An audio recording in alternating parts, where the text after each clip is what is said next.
how are we now? I see that the meeting is being live streamed. Welcome, YouTube, to yet another discussion of the Atheists, the Skeptics and Atheists Society of Kenya, SAS-K. Today we are talking about rape and sexual assault. Disclaimer, this is a sensitive topic, so if you believe that you will be triggered by the discussion today, then feel free to join us next time. It is indeed something that merits a trigger warning. And we are hoping that there will be no holds barred. Let us get into the thick of it. Let us be candid. Let us be open about this issue because it is affecting us in our society. And in any society where there are human beings, the possibility of rape, where there's sex involved, there's always the possibility of rape. So it is something that we need to talk about. As is the norm, we like to start with definitions.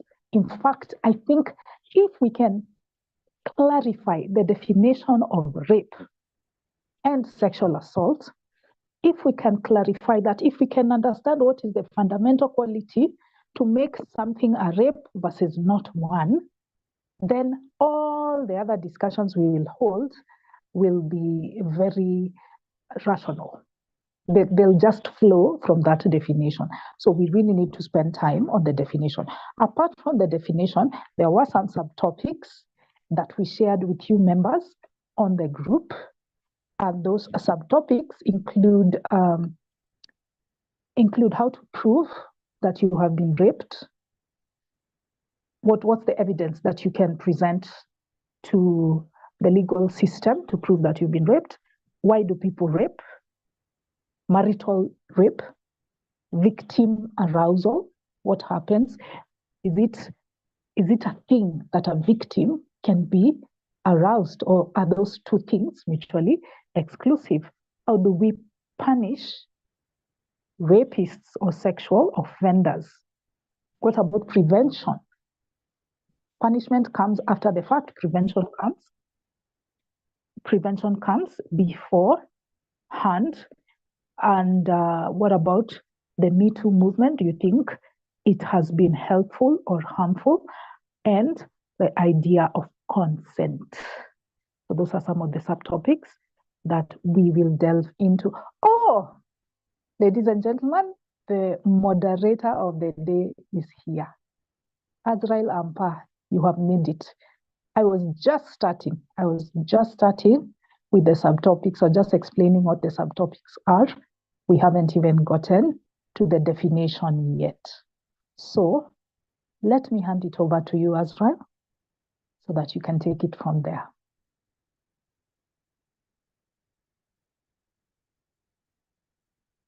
I hope, Azrael, you can hear me.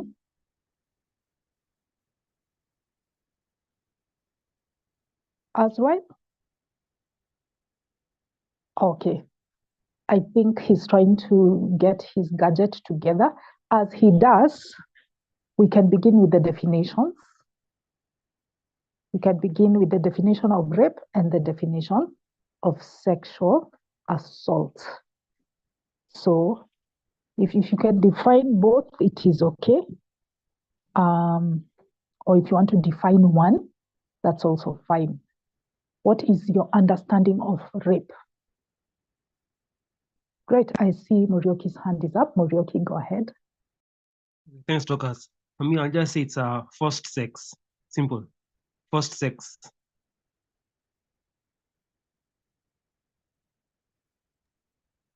Right.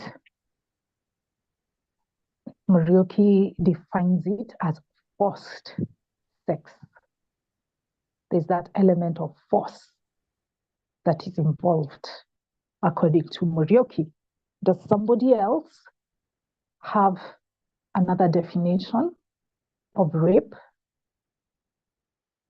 And Azrael, please alert me as soon as you work out your device, as soon as you're ready, so that you can moderate. Yes. Oh, I see another hand is up. Yes, ex-Pastor Stano, go ahead. I think it's having sex with somebody without a consent from him or her. Maybe sometimes you may be drugs such person so that you may be able to have sex with that person. So that is without consent of that person, so that I can refer it as a rape. Because maybe you have used the drugs or maybe you have used the force or threat.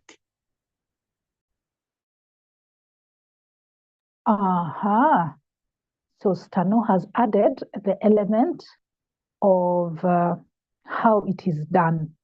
He's talked about using drugs or force.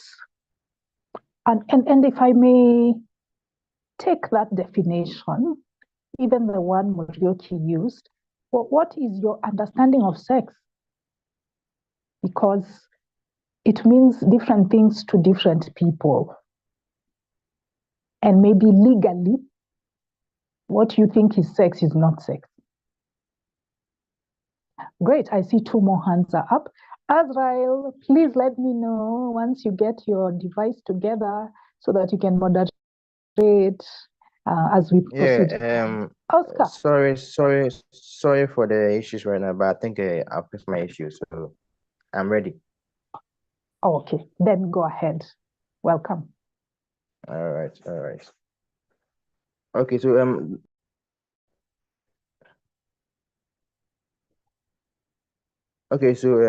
I think Maestro, let us hear your definition.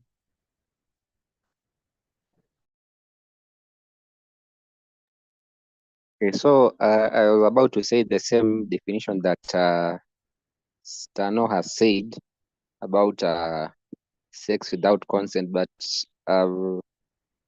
he also added the fact that maybe someone being drugged, a woman maybe can be drugged, then the man has sex with him. But now I thought, what if you blackmail someone else? This blackmail, it goes both ways. A woman can blackmail a man to have sex with them, or a man blackmailing a woman to have sex with them for certain favors one does not want, but he or she has to because of a certain favor or being blackmailed. Maybe I can hear from some of you if that can also qualify to be rape. You don't want, but you have to because of you've been blackmailed. Yes, that's the question I also wanted to pose. Okay. That's a very interesting, very interesting perspective.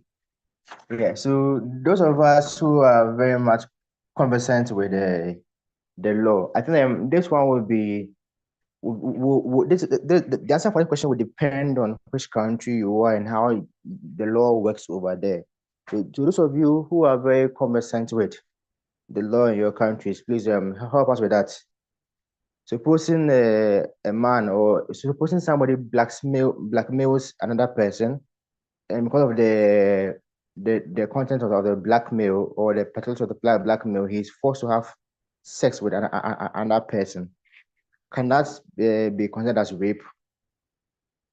So those who are very much conversant with your laws, please put that question down and answer it when you next raise your hands. All right, Lucas, let's hear from you. I wish Ruth K was here because she's a lawyer and it's very likely that she has an answer to this question that El Maestro is asking in the Kenyan context. In the international context, especially the United States, which has an overrepresentation of content on the internet, for manipulating someone, coercing someone into having sex when they are unwilling is still regarded as rape. Yeah, in those countries. In Kenya, I'm not sure, honestly. I don't want to say it categorically. And then I get quoted, I get misquoted, or I get accused of altering our laws. But I wanted to give my definition of rape.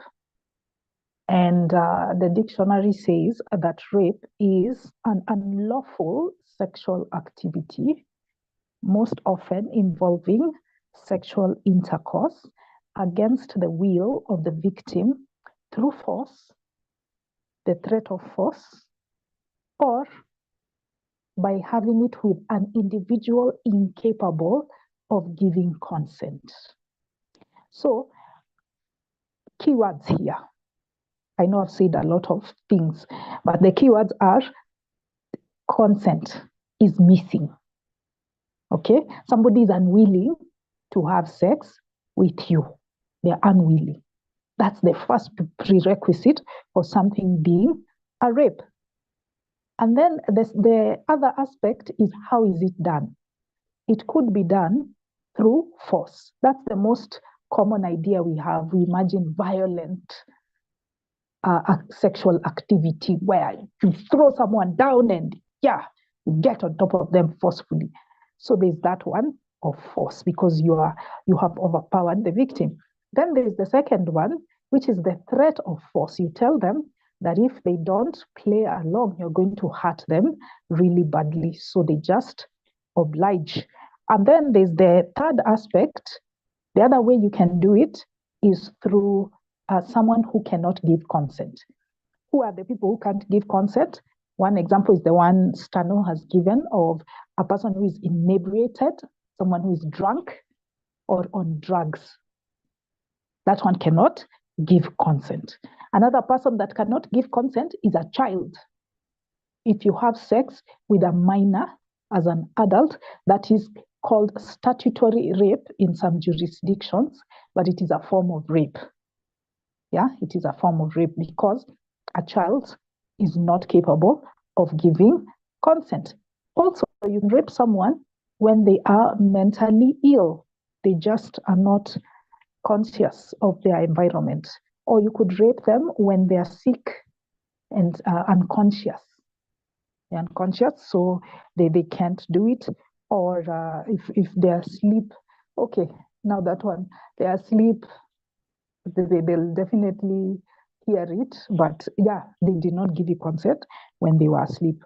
I think those are the ones I can think of in terms of not being able to give consent. Now, on that question posed by El Maestro of manipulation, that one is the threat of force. And that is actually more common among women than men. You can find that a man has been visited by a certain lady, and the lady tells him, if you don't have sex with me, I'm going to kill myself or I'll hurt myself. Do you want me to hurt myself? Then have sex with me. Yeah. Or she tells him, have sex with me. If you don't, I'm going to post embarrassing pictures of you on social media. So because she's threatened him, the guy has to go along. He's not willing. He has not given consent, but he goes along because she has threatened him. She has coerced him. She's not threatened to use force, but she has threatened to damage his reputation. Although I feel like that one is a bit dicey. In some jurisdictions, it might not be regarded as a form of rape because I think of the immediacy, the proximity to force, or the debatability of consent in that regard. It's kind of like the person has gone along with it, even though they were not forced to do it. So that one is a bit ambiguous. But for all the others that I have mentioned, those ones are very obvious. Then the other thing I also had asked you guys is, what is sex in this respect? And how do we differentiate it from sexual assault. So I think that even leads us to the next question. So that's what I have to say. Thank you.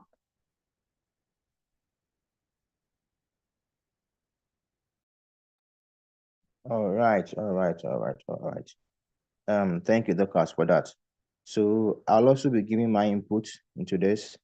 For my show's question, I just checked the Ghanaian constitution, and it says here that whoever before I even get to my show's question, right? I'll first give the definition of what constitutes as rape in the Ghanaian context. So the Ghanaian legal definition for rape would be, it is stated in section 97 of the Criminal Code, 1960 Act 29, and it goes like whoever has sexual intercourse with a woman or a girl without her consent, obtained by force, threat, intimidation, or deceit, commits the crime of rape. Now, additionally, the Domestic Violence Act 2007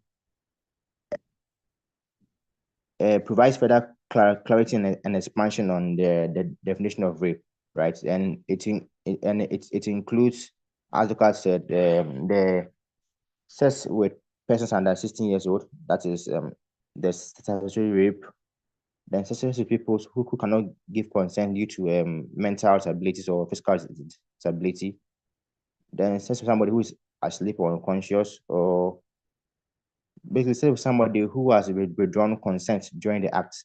So if you're having sex with somebody and they withdraw their consent even during the act of the sexual intercourse, you are required by law to immediately stop. Otherwise, if you do not stop, that is rape.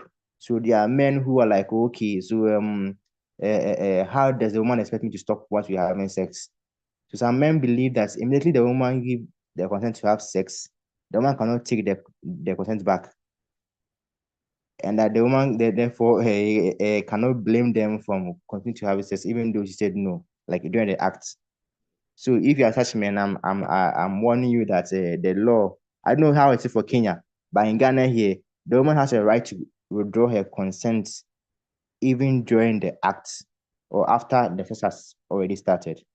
So that's something that I think people should be aware of. Most people don't know about it.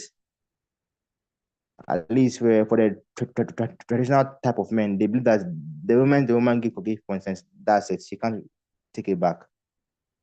That's a lie. Also, I have a question. So on my shoe, yes, on my shoe, the part where you say about the blackmail thing, so far as the legal system is concerned over here in Ghana, yes, blackmail constitutes intimidation and threat of force. And with that saying, it is therefore blackmailing somebody to have sex with you is still rape per the Ghanaian constitution. So there's that. Also, I have a question, right? So far as the legality of things is concerned, the definition of rape is different per each country. Why do you think that is? Why is there not a consistent? For example, in the Ghanaian constitution of the Act 1960, say that whoever has sexual intercourse with a woman without her consent or girl has committed the act of rape. So here, it does not recognize men as even a potential victim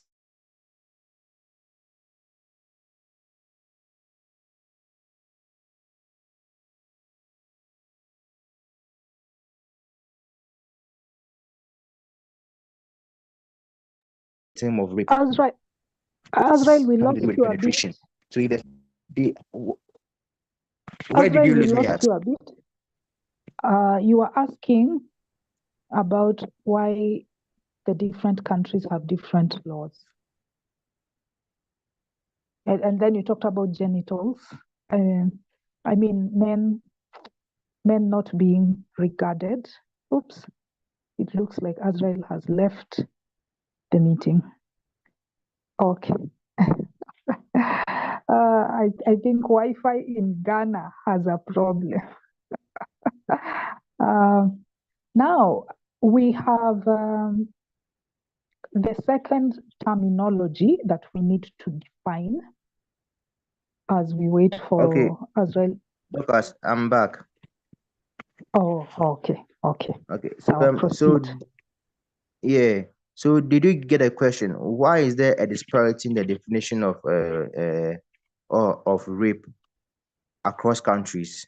That's the question that I wanted to ask about. And what do you think about it? All right. So if you are going to answer the question, then next I want that one to be addressed.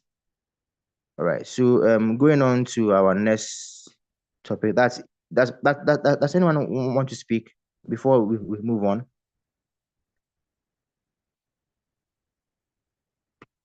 Move on. All right. All right. So let's move on to our next subtopic. Okay. First we have defined rape. So let's define sexual assault, because I think that there's a difference between those two, at least in the legal context, right? So what is the definition for sexual assault? Anyone?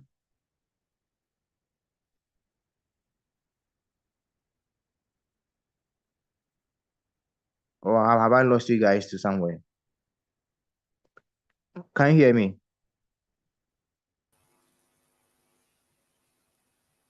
Okay. Morioki, let's hear you.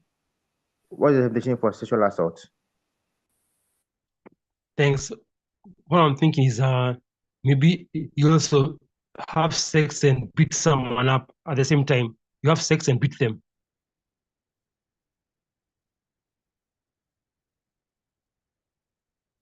Oh, okay. All right. So that's what you understand by sexual assault. Okay. Yeah, Okay. sex plus We'll take that. We'll take that. We'll take that.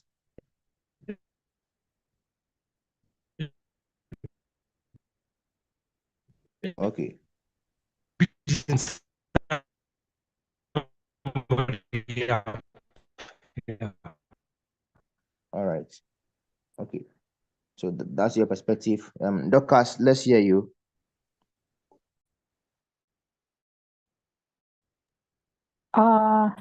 Motroki, I would like to disagree with you because perhaps you're using the second word, assault. You know, when you assault someone, we usually imagine it involves beating someone up. So you've deduced the meaning from those two, but that isn't the case. That's not the dictionary definition. The dictionary definition of sexual assault is simply unwelcome sexual advances. Sorry, not advances, that would be sexual harassment. Sexual assault is non-consensual touching or sexual contact. In this respect, examples of sexual assault can include kissing, forcing a kiss on someone, an unwelcome kiss. That is sexual assault.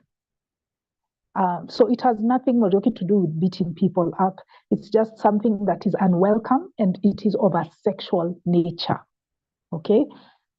It can include fondling, someone touching someone's breast, somebody's bottoms without consent. It can include rape.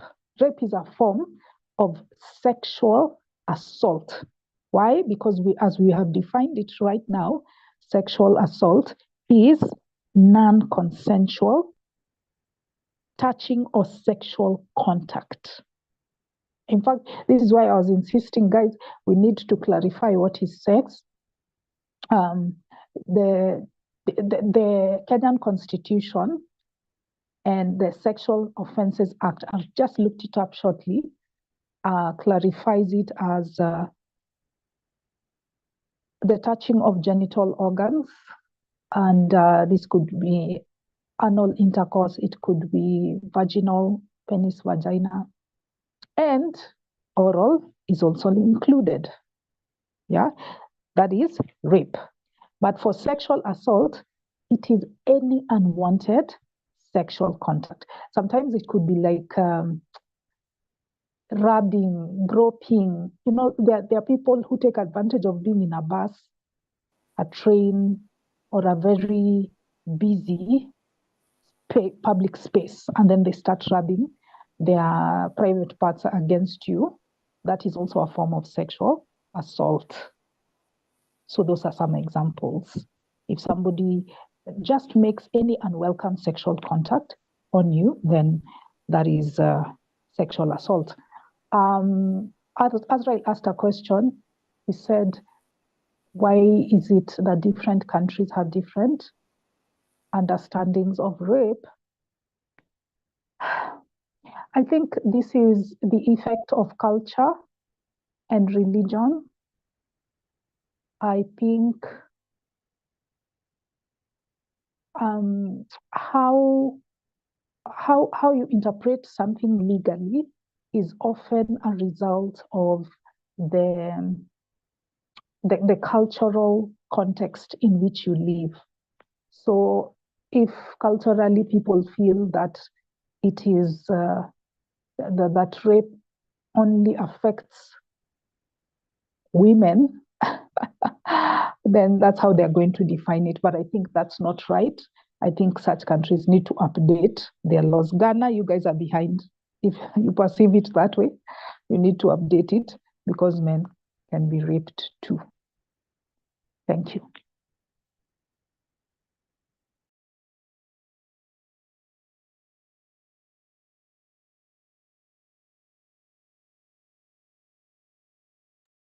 Oh, I see the moderator. Hey, he's logged off again.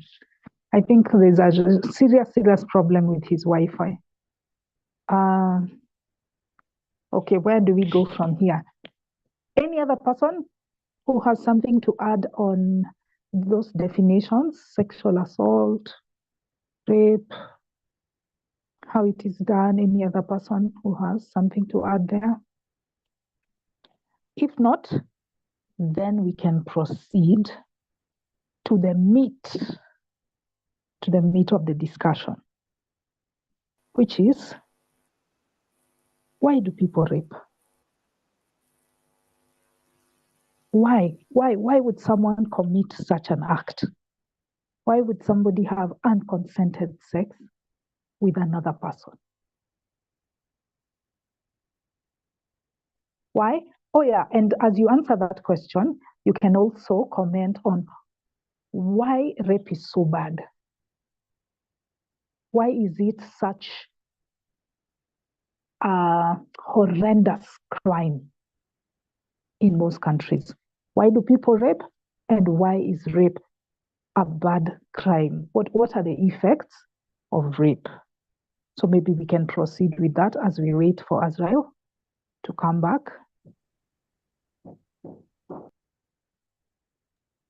Okay, so I'm back. I'm sorry for that. I'm having some network issues, so I had to change my network or switch up to MTN to be able to come up. So I'm sorry for the interruptions. All right, so Dorcas, where did you leave off? Okay, we proceeded after I gave my definition of sexual assault, and I also answered your question on why rape is different in different countries, is perceived differently. I asked the members, why does rape occur, and why is it such a horrendous crime? What are the effects of rape when it happens to someone? Those were the questions I had asked. Oh, okay. So I'm supposing that it's now the questions are now being answered by the members. So Moroki, Moroki, let's hear you answer some of the questions for us. Thanks as well. What I'll say, there's always a story behind the rapist. Either they were raped or they have an underlying problem that's troubling them. So they use rape to get it out. Or again, they can get a chance, just a chance of somebody vulnerable and take advantage. Yeah, thanks.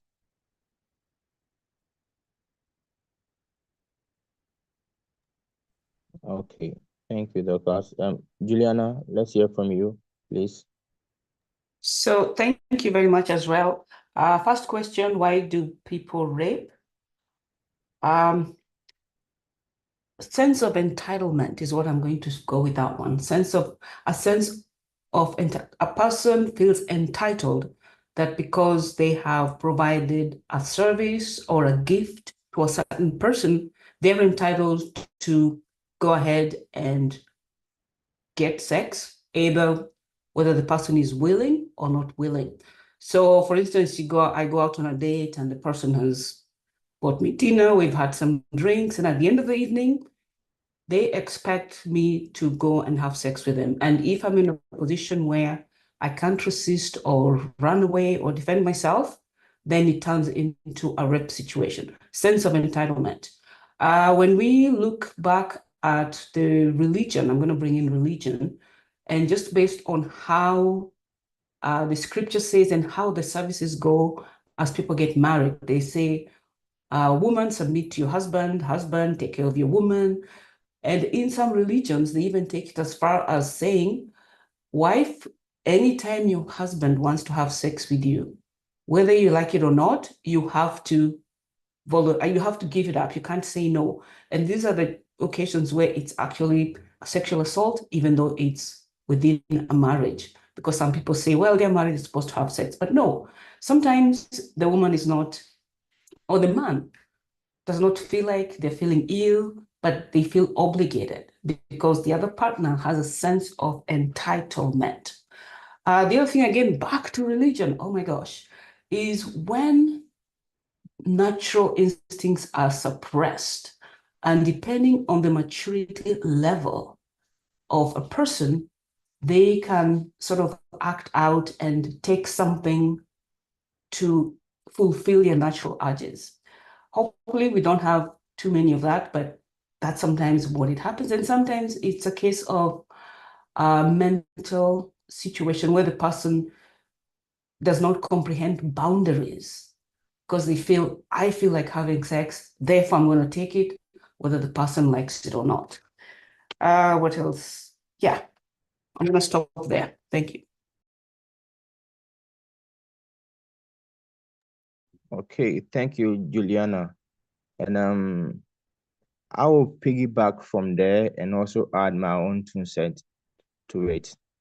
So from what you said about the religion, I'll piggyback and expand that to the entire societal and cultural factors.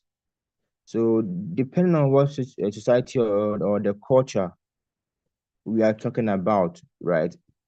The attitude towards sex, right? Probably between a male and a female relationship, or a male and female interaction.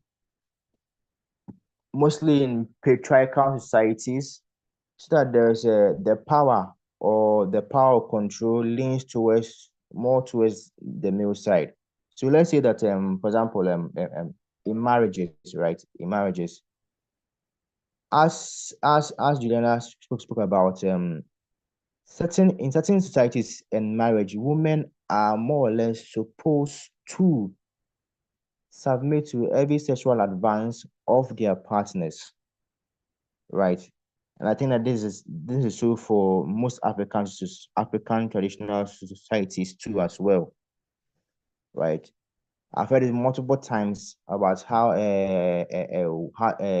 husbands or wives or even husbands should not deny their wives for sexual advances, and they should just take it as it comes without any denying it, right?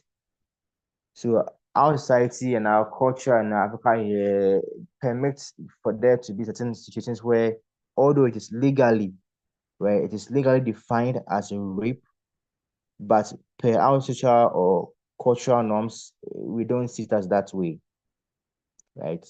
So that's one, our cultural norms. Then there are also power and control.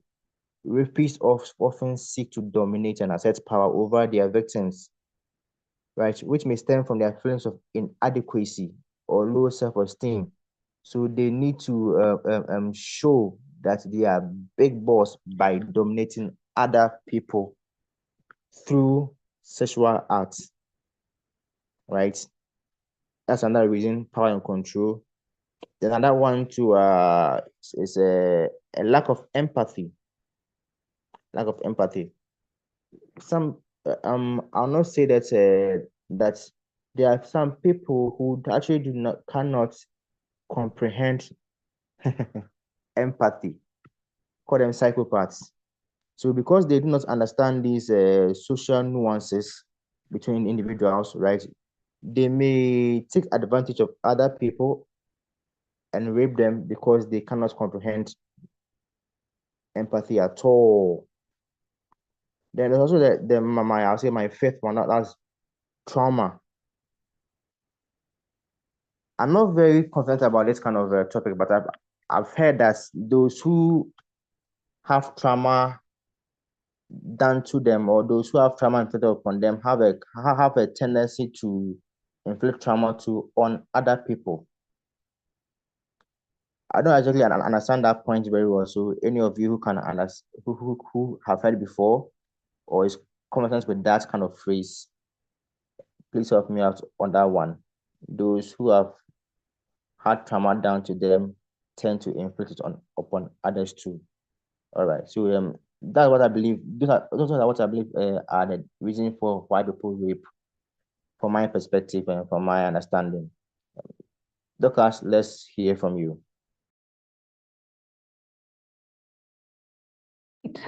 Let me continue right where you left off, which is the point on childhood trauma. So right off the bat, it is not a must that every time somebody is abused as a child, they will become a rapist. That's definitely not the case. However, there has been a correlation that has been found. There's a disproportionate number of sexual offenders and rapists who had a traumatic childhood. They say hurt people. They did not deal with those demons and they became pathologized within them. I think if we had Ian here, he's our resident psychologist on the group, he would have explained it a little further. But yes, you are spot on that. Now, I don't want to repeat what the other people have said. Juliana was spot on, and so were you with your 5 points. Let me just mention the ones you haven't spoken about. Substance abuse. Sometimes people are drunk. Sometimes they are high on harder drugs like heroin and cocaine. And so they go around forcing themselves on other people. That is a possible cause of rape. There's also the issue of gender roles. I think it was Juliana who was saying entitlement to somebody's body, but she limited it to the marital context. I think there are some societies where men feel entitled to women's bodies. I remember Clinton was saying this topic should not make it seem as though it's just women who are raped, because men do get raped. And in fact, I'll talk about that shortly. Another reason why people are raped that affects men. But for this particular one, it is those societies, places like Delhi in India. Delhi has been called the rape capital of the world many times. Places like Joburg in South Africa, they also have been called the rape capital of the world or the continent in general. I think I was looking at the statistics and they were saying every day, I don't know how many, women are raped. So in as much as we are saying it's not just women who are targeted by rape, we have to acknowledge the fact that a majority of the victims tend to be women, and a majority of the offenders tend to be men. 90% of the offenders tend to be men. I have to concede that there might be some unreported cases of men who are raped, but they don't say it because of the stigma.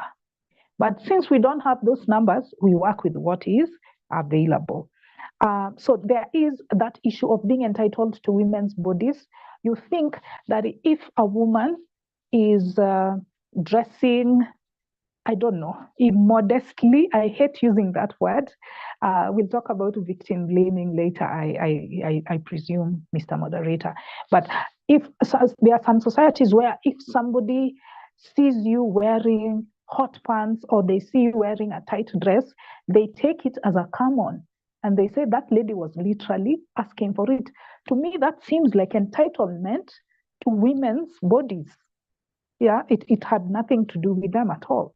So that can actually be described as a rape culture. There's a culture that condones or excuses rape by turning it around and blaming the victim. So that's another reason why it happens. Then the other reason, and this is actually applicable in areas where there's such a high rate of rape, it is getting away with it. There's maybe a state of lawlessness and disorder. There's a lot of crime. There are many murders, many shootings, and also rape goes along with it. So this person realizes that if they rape, nobody's going to hold them to account. I remember watching a documentary on BBC. It was titled "My Neighbor the Rapist." It was centered in a slum in South Africa, and the person was saying in that slum there were 500 rapes that were reported that year, but only one person was convicted. What kind of message does that send to potential rapists? That they can get away with it? So they do. Yeah. If the law is lenient when it comes to the matter, then that contributes to it. It intensifies the situation. Then there's also the issue of superstition and witchcraft. There was a certain gentleman who has raped 22 people, half of whom are children. And he was saying the reason why he's doing it is because he was told by a Sangoma. In South Africa, the Sangoma is the witch doctor. So the witch doctor told him that if you rape a virgin girl, a minor, that you will be healed, you will be cured of your HIV. Of course, it didn't happen, but there was another casualty. There was a rape victim that came from that mindset, that superstitious mindset, witchcraft. Additionally, there's the problem of instability, political instability, and war. Rape can be used as an instrument of torture and political oppression. If you go to the Congo, there are very many women who are raped by rebel leaders. And it is their attempt to enforce anarchy upon the citizenry. Sometimes it is done in a bid at an individual level. It is also done to dominate and control somebody, maybe as a way of a revenge for something that was done to this person. And then lastly, I wanted to mention, and this is debatable, I don't know. This one, okay, let me not phrase it that way. Let me say, as a way of dominating others, teaching people a lesson, we have cases of rape that happen in prisons. In prisons, you've heard of the phenomenon, they were gay for the stay. I don't think I don't know whether you guys think that's possible, that you can become gay because you lacked access to a heterosexual sexual partner.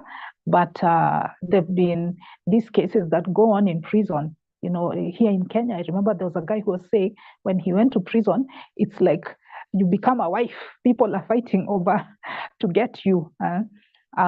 So I don't know. I don't know how we would describe that particular setup. Maybe somebody else has a better way of looking at it. Finally, I know I've spoken for a long time.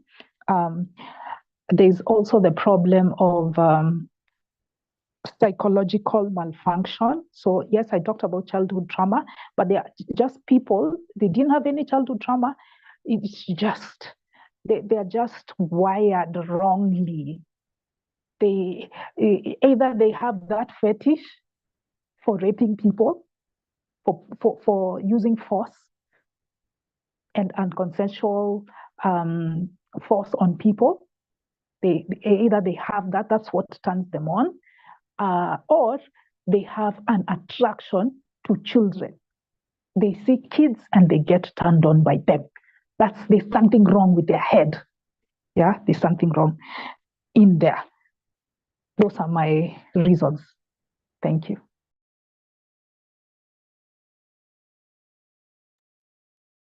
Okay, so it seems you expanded more on on my points than I did.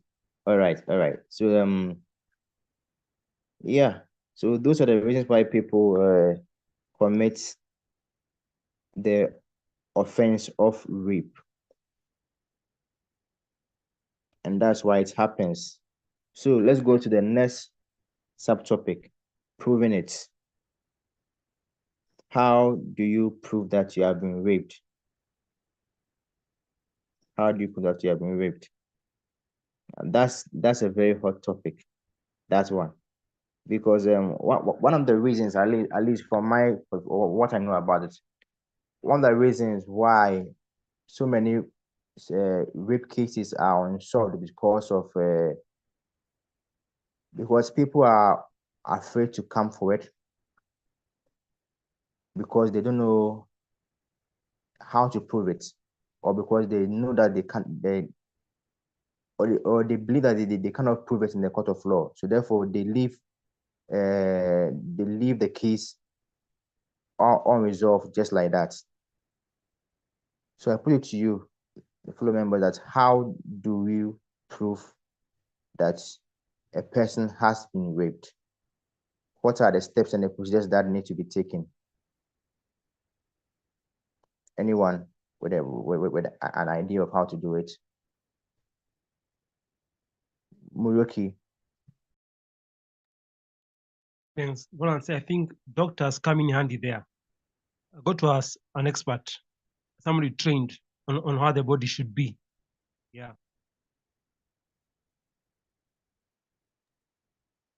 No, Muroki, the question was how do you prove rape?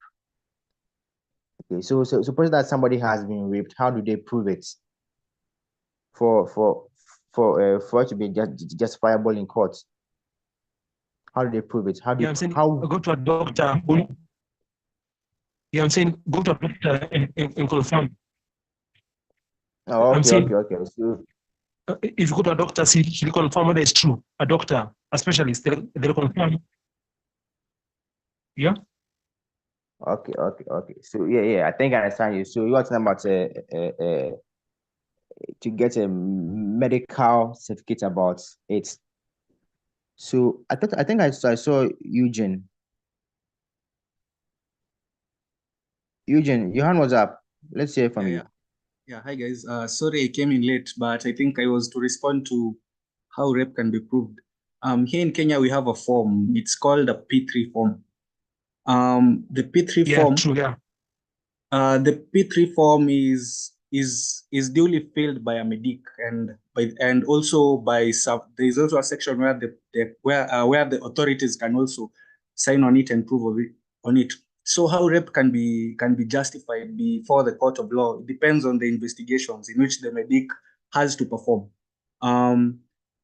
There's usually evidence of rape when a victim comes to you and then says that, you know what, they've been raped, a couple of things are usually done. Swabs are usually taken. If it's a lady, we have things known as vaginal swabs. They're usually taken, and there are some things that are usually checked for, including bruises around or inside the genitalia, and also semen from the perpetrator as well.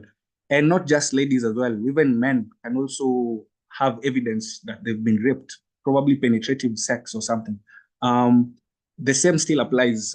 There can be signs of trauma, either in their genitalia, also, semen as well. And also we have things, if it's microscopy, we have things known as epithelial cells. So this usually indicates signs of trauma, which justify that probably rape has been done. And it can also help to get the culprit as well. So it's not that hard to prove that rape has happened. So yeah, that's what I wanted to say. All right. Thank you, Eugene. So as Eugene has said, yes. So you can get a medical examiner to examine you for signs of forceful entry, or to even take DNA samples that must have been left over. For example, let's say if the person ejaculated, so there'll be some semen samples that can be taken and tested for evidence of that. But before that, there's also the police report that you also need to file, which will trigger an investigation. You could also have a witness statement. So supposing that there was somebody witnessed the act of care, they could corroborate your story and also help you help you in getting the person, in getting the offender also locked up, right? So these are at least from what I know of ways that you can use to prove that you have been raped. And does anybody has anything to add to that?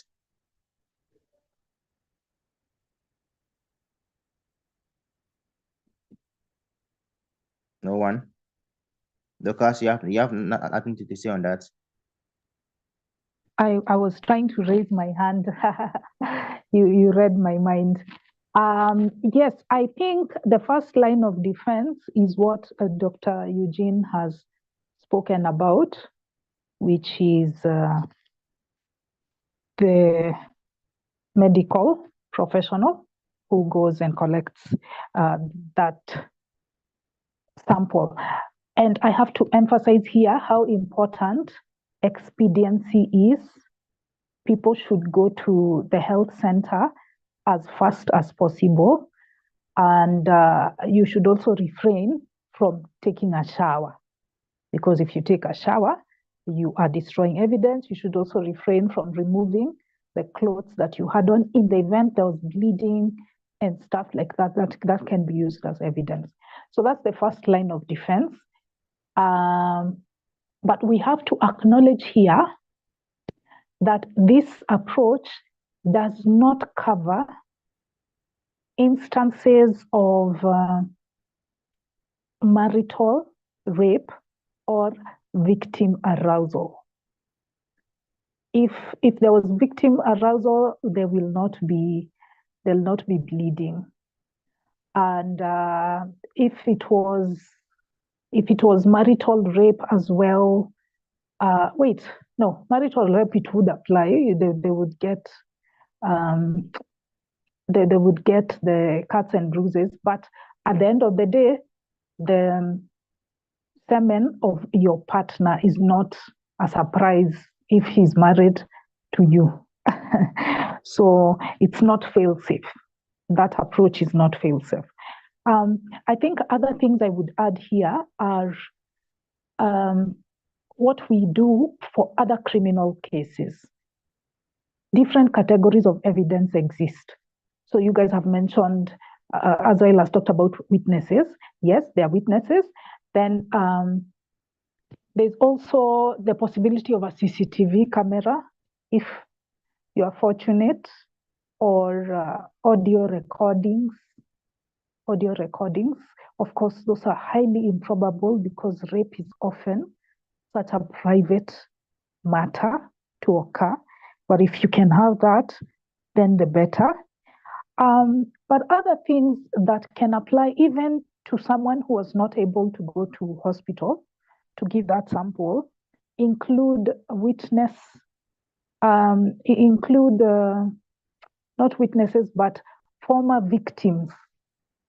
Like if there is a pattern, a serial pattern of raping, and you come and say, I was raped, then maybe you didn't have the physical evidence, but then it has been established this guy has been doing it, that increases the likelihood of conviction.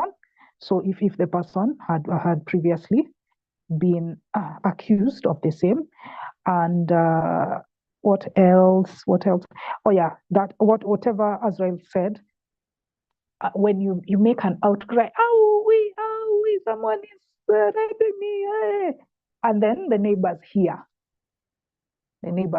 they can act as witnesses for you. Now that would be only applicable if there are people around you. If they are not, unfortunately, if it's in the dark, if it's in a dark alley somewhere, then that would be difficult. But yeah, that's what I have to add. Thank you. All right, thank you for expanding on that, Dorcas. I also wanted to say before you move on that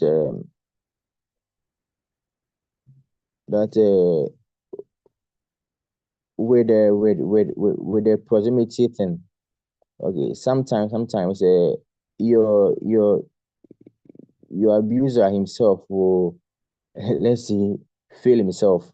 For example, somebody who denies being in the same room as you when you got raped, right?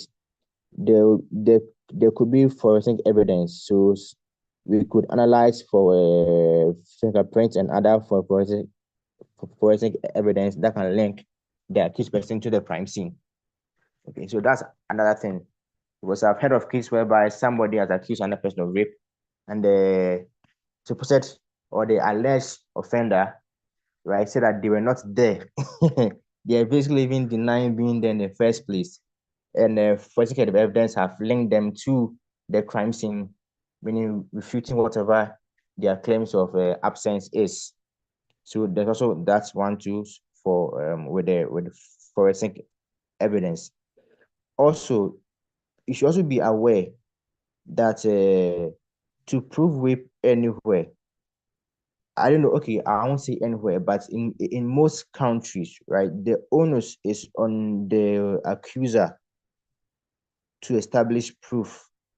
So he must first prove that there was non-consent, that the act of the sexual act was non-consensual, that it was forced or coerced by way of threats, intimidation, blackmail, or any other medium that constitutes coercion, and that there was penetration, no matter how even slightly. So it doesn't matter if it was even just the tip or even he used his hand or whatever.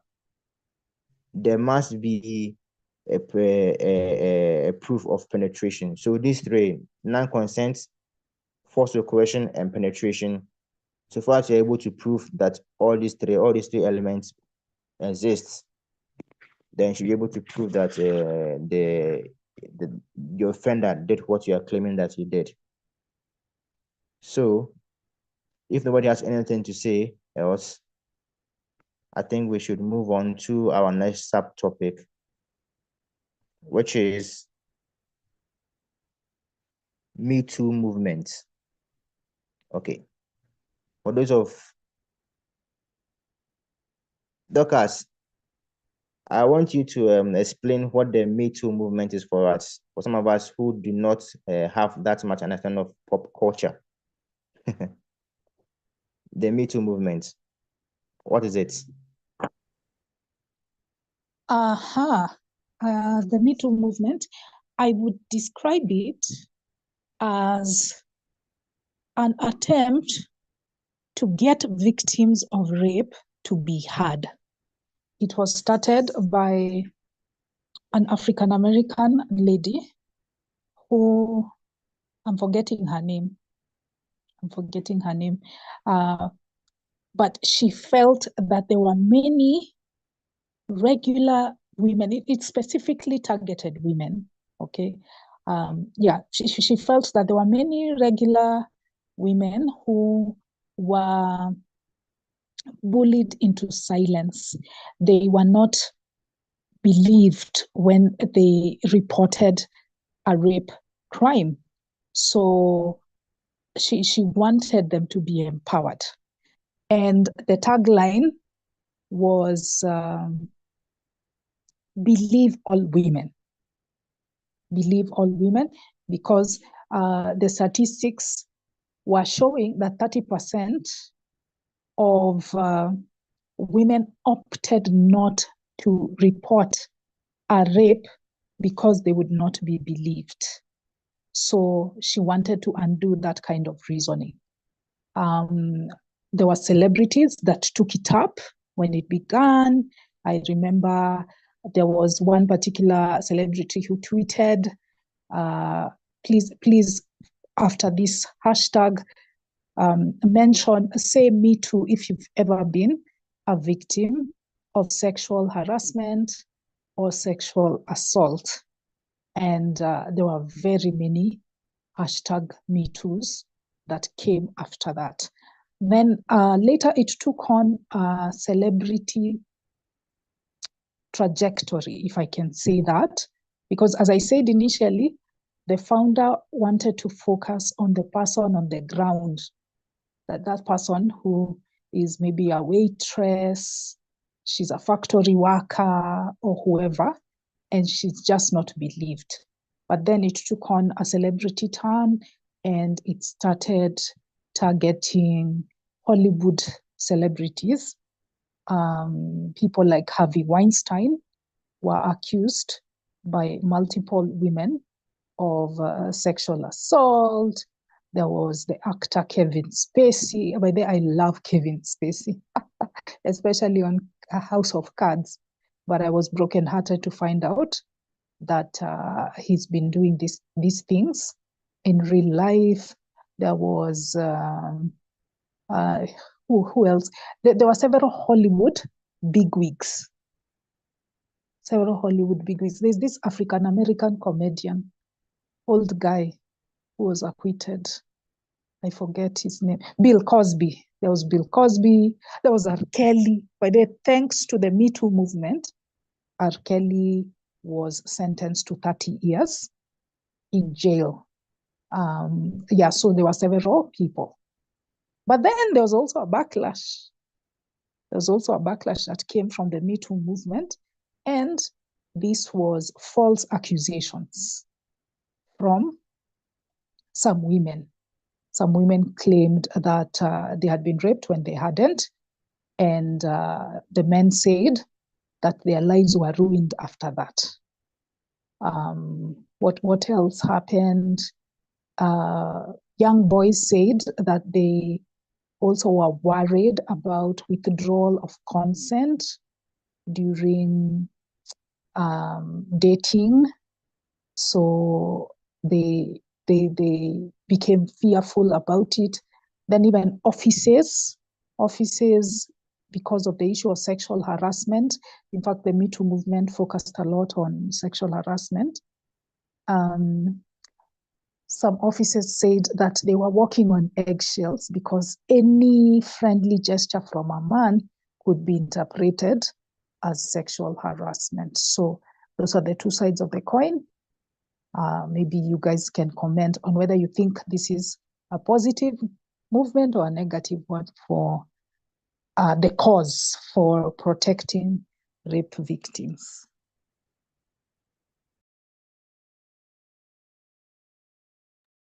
Okay. Thank you for that information and the enlightenment. So now that we know what the Me Too movement is about, let's hear your opinions on it and what you thought of this so far. Moyoki, Thanks. The only thing dangerous there could be false accusations. That's the only danger. False accusations. Yeah. Thanks.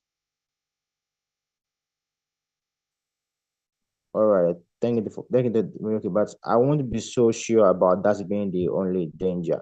So, first of all, despite I'll say the negative impact of the Me Too movement, there are still some positives, right? For example, it encouraged those victims of rape to share their experience and their stories of sexual harassment and rape, which then created like a sense of solidarity or community amongst these victims, right? So that you have some a support system where they could share their stories and unburden themselves. It also exposed it exposed a lot of widespread sexual harassment. So, as for example, as Dr. has said, it took a kind of a celebrity stance for a while there. Well, that is because of there are several cases of rape and sexual assault in the celebrity scene, particularly entertainment and politics, right? So Dorcas mentioned Harvey Weinstein. So part of the Me Too movement, these people like Harvey Weinstein, Bill Cosby, right, and different actresses who came forward and were able to prove that yes, they were indeed raped. These people were able to get the justice that was due them, right? So these are some positives of the Me Too movement. It also sparked conversation about consent, boundaries, and healthy sexual relationships between people. So certain topics that were not being discussed, right? The Me Too movement brought these topics to the forefront so that people can now talk about it. We can now have discussions about these things, both online and in real life too. So these are some of the benefits, right, of the Me Too movement. So whilst there are also more negative to it too than false accusations, Morioki. For example, I think particularly on social media scene, right, there is this kind of mob mentality, right, whereby there's a swift judgment of people online without due process. So let's say a woman comes forward, say that she has been sexually assaulted or raped. Then because of the mood movements, how things have become so intense and so nuanced. People have this kind of a mob mentality to attack whoever is the alleged rapist or the alleged sexual assaulter. I quite remember that the case in the US whereby a woman accused some men. She mentions some people's name and said that they had raped her, that they had gang raped her. And it led to the community becoming outraged and attacking those men. Some of them couldn't even go to it because they couldn't step outside. One of the men got so stressed out by the whole thing that he even decided to kill himself. He failed, of course. He failed. He failed the attempt of suicide. But the fact that he attempted it altogether in the first place highlights the traumatic effect of these false accusations. So there's the mob mentality aspect aside from the false accusation themselves. There's also the chilling effect. And as Doctor said, some men decided to simply stop working with women because of the lack of nuance and the fear of being accused. So some men who were, let's say, mentoring some women, they dropped their mentorship altogether. I know of people who personally announced that they were not going to in touch with women for a certain amount of time, and they actually did it by isolating themselves, or at least what was the word? They prevented themselves from being in situations whereby they were alone with a woman in a room. I don't know how anybody can do that, but some people actually did that. So these are some of the backlash that came from the Me Too movement. At least to my understanding. Maybe there are more out there, but that's what I know of myself. So does anyone else have anything to say about the Me Too?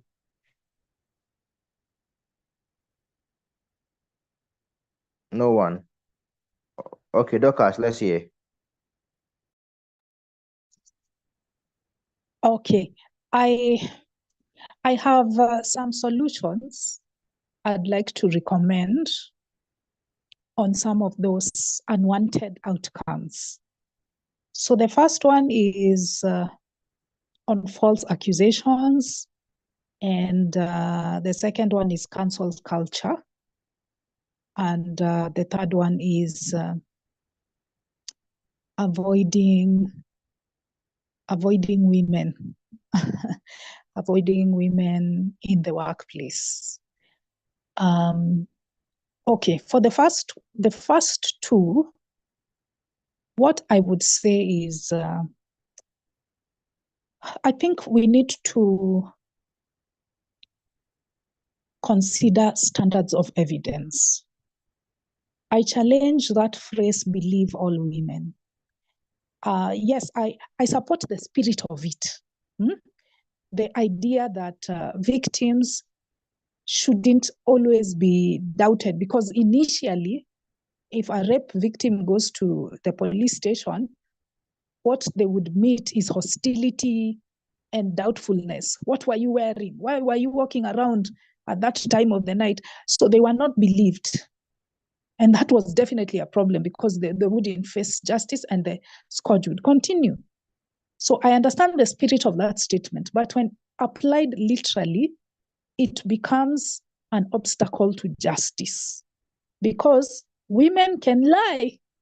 If you say believe all women, there are some women that can lie just the way some men can lie. So how do you differentiate between someone who's lying and someone who's not? Through evidence. So I think before convicting someone, you should consider all the evidence we talked about, the witness evidence, the rape kit evidence. You should consider the serial pattern. You know, if there are multiple witnesses, multiple victims, then that is an indication that this guy could probably have done it. So I think those standards of evidence should be presented. It shouldn't just be a he said, she said scenario. That could be one solution. Another one is the idea of punishing false accusers. And I think this one, it needs to be taken seriously, because there have been some women who falsely accuse men of raping them. The man's life is ruined forever. He can no longer get a job, especially if it is a job that deals with children. If he's a teacher of some sort, a nurse, you're in the caring profession, you can never get a job after being accused of rape, even if he's been absolved from the accusations. So if it has been shown that that was a false accusation, the person who made the false accusation should be convicted. Honestly, I think that will deter these people who are ruining it for most of the victims. That would be another solution that I would recommend.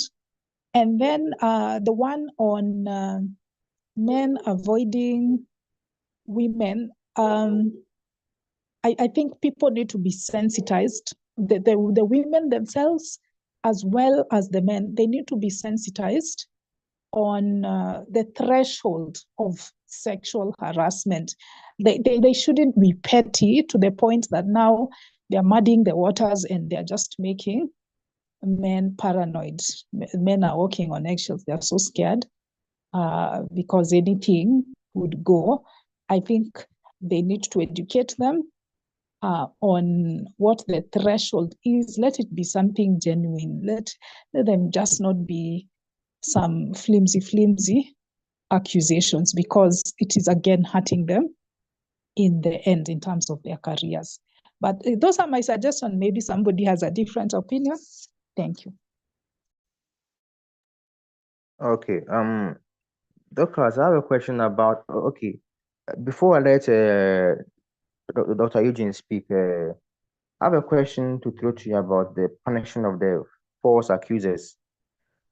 Don't you think that there may be some kind of a backlash or a negative impact to that? For example, it may discourage women from stepping forward, particularly women who believe that they have a hard time, right, proving that they have been raped. Okay, now you have this threat hanging over their head that if they're not able to prove that they were raped, then they also suffer these and these consequences. Once, like, I want you to answer that question for me.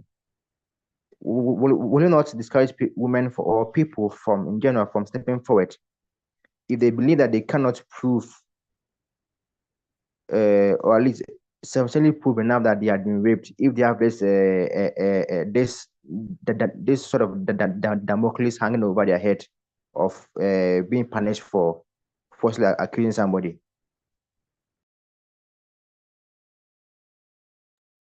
Yes, it's possible. That's why I'm saying it's a dicey situation, but I believe that there should be some sort of recourse for this person whose life was damaged by a false accusation. We have an example here in Kenya. There's a gentleman who was accused by his daughter of defiling her. And it wasn't the daughter who came up with the idea, it was his wife. His wife is the one who coerced the daughter into claiming that her father defiled her. So the father did close to 20 years in prison until the girl eventually revealed this information. So in that situation, it should be the mother, the one who initiated the whole thing and made that false accusation. I think she should be brought to book. I think in any other crime, if you make a false accusation, I think there should be some legal recourse. But yes, I do see the backlash that would come out of it. There are no easy answers.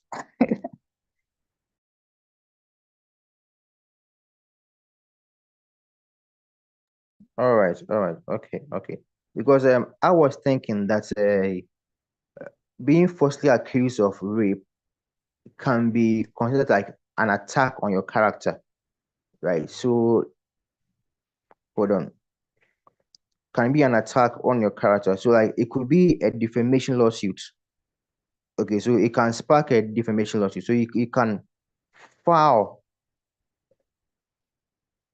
a lawsuit that you have been defamed, and therefore you are seeking justice or reprisals from the offender or the false accuser, right? So the defamation lawsuit exists, and I think false rape accusations constitute as a defamation attempt. At least from my perspective, I'm not a law person, but I believe, like, from my logical standpoint, it constitutes to that. Okay, Eugene, let's hear from you first. Yeah, thank you very much, Azrael. I think I won't really take much of the time, but I think I'll be rushing just a bit because I have a lot to say still on that. Personally, I think, yes, I think anyone who has been falsely accused of rape requires some sort of compensation because, yes, as you've said, it's very, very much damaging, and there has to be some sort of justice or some sort of recourse when it comes to that. Yeah. And just still on the same, I want to tie it with the Me Too movement. Now the Me Too movement, personally, I think it was sort of a good thing because we had a cultural shift. It sort of gave some insight on how maybe the power dynamics work in various places like the workplace, school, and all that. Given that maybe you are probably assaulted like 5 or 10 years ago, it doesn't mean that you're okay. Probably there was some reason why you never came out, and the fact that you came out but with evidence, it really pushed some changes and some reformation. We had a lot of resignations and all that, people coming down from power, those who are accused, that is. But all in all, to me, still evidence really matters a lot. That's why I think it's very important people should at least have a know-how on the steps to take when they've been violated, and not just to, sit around and wait on it, because, time really matters a lot, not just on your side, but even on the legal side, and even evidence itself, it will start to decay over time. So yes, people should be aware of, the steps to take. Personally, if I can share, not personally, if I can share the steps, just a few months ago, a few weeks ago, I was somewhere working with the gender-based violence clinic, and these are the same matters that we were also talking about, and we were drilling others on the steps to take. So if you can just allow me some 5 minutes to share the steps, yeah. So the first step, for any survivor, we call them survivors, or anyone, whether a lady or a man who has undergone rape, yeah, they should ensure their own safety first. Yeah, we have some culprits who tell you that if you dare speak, they'll do a number of things on you, including killing you, death threats, and all that. So yes, you're really required to ensure your own safety first. And if you have ensured your own safety first, even before going to report to the police, you should seek medical attention first and foremost, because after all, your healthcare comes first. It could be, if you've survived such an encounter, you're still at risk of maybe catching some STIs, pregnancy, and even psychological trauma and all that. So it's not just a thing that passes on lightly. Then number two, after ensuring that, you should make sure you should never take a shower after such an occasion, never change your clothes, and never even attempt to clean yourself, because if you do that, you're tampering with the evidence that will be used to incriminate that perpetrator. So that's step number two. Always remember, never shower, never change your clothes, just go the way you are to any health facility. Right now here in Kenya, I don't know about Ghana, but here in Kenya, we have the gender-based clinics where such cases are usually reported, even before taking that report to the police. Because just as Dorcas has said, you can't rush to the police, because chances are they might try to, patronize you and all that, which, if you look at that, it will only be a waste of time when your health is at risk. So then number three, the third step, now you can now report to the police after ensuring your safety first.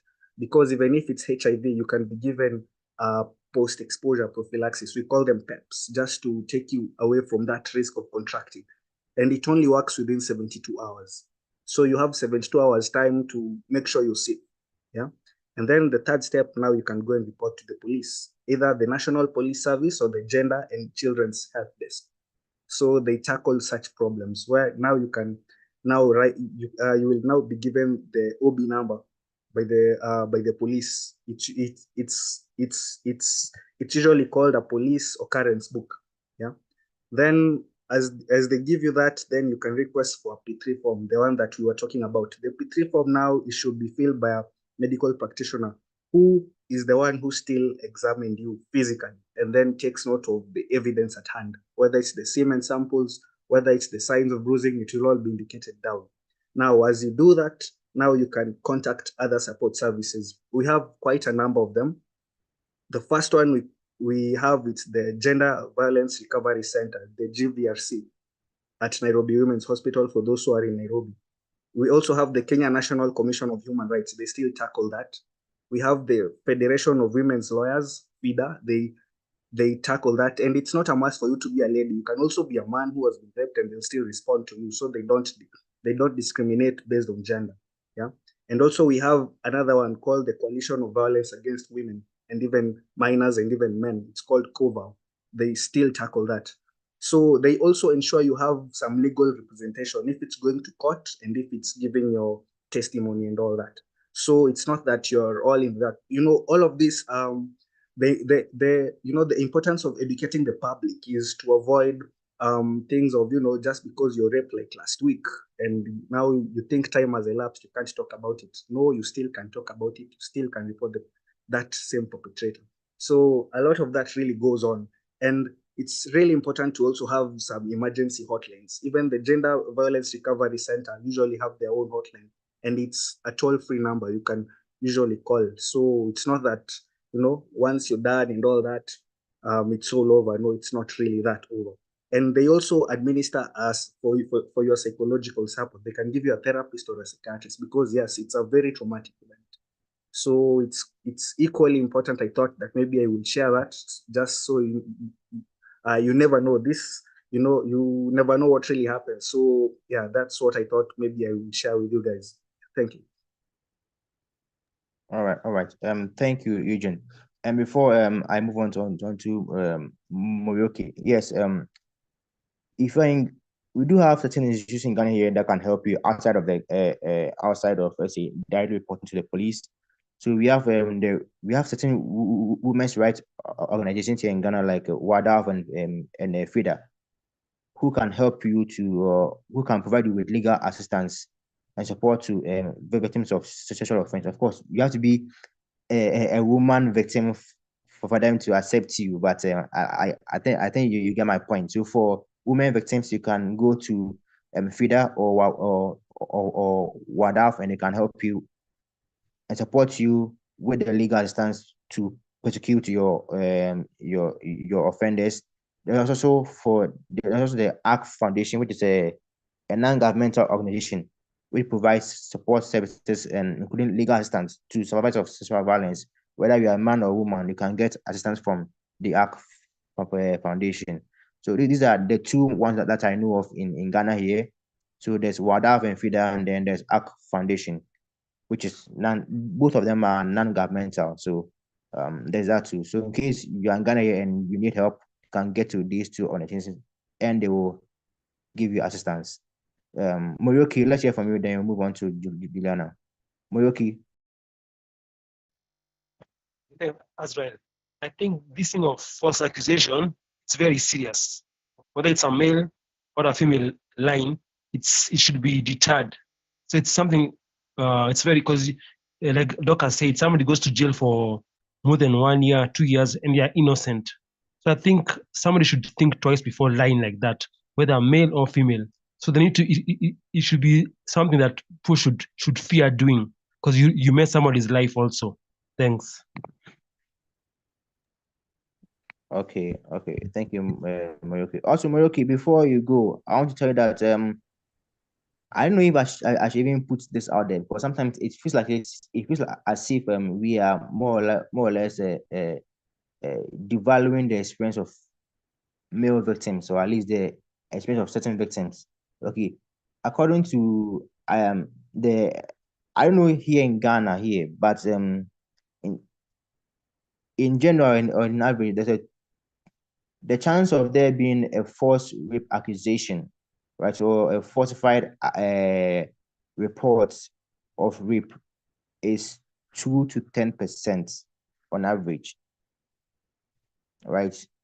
So in light of these percentages, I want to also put this question forward, right? So anybody who is answering to answer this question for me.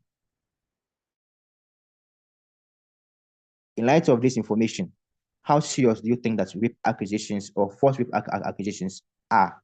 That in every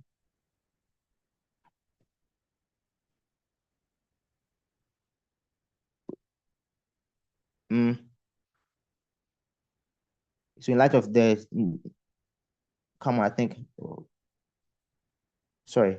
So Juliana, so in light of this information, how do you think the false rape accusations are? That there's only 2 to 10% chance of you being falsely accused. How is it relevant? Thank you. Okay, thanks as well. I don't know that I can answer that question very well, not really understanding what it means. So if you don't mind, I'm going to skip over that because I don't know that I have the knowledge or the understanding to be able to answer that question about the false accusation. But what I can agree for sure and I think someone has talked about, I think it was Dorcas who mentioned, like, if it's a false accusation and it's proven to be false accusation, it should be dealt with so that it's an example to other people, because it is very, very unfair. And most often it is the men who are falsely accused and who go on to suffer. And so when they find that person, they should take that person to court or to task, because that is very, very unfair. So talking about, okay, now I've lost my thought. But anyway, I was thinking, no, first of all, I have to say this. Just listening to Eugene talk about all the resources that are available in Kenya right now, and also to Azrael, all the resources that are available in Ghana right now, I am so, so, so, so happy. Having grown up in Kenya in the 70s and the 60s and in the 80s, we did not have those resources, or we did not know of them. And so a lot of women really, really suffered. So one of the things that the Me Too movement, I think, has helped is to bring awareness and to bring these organizations to life. So right now, men and women who are assaulted have somewhere to go or know of somewhere to go.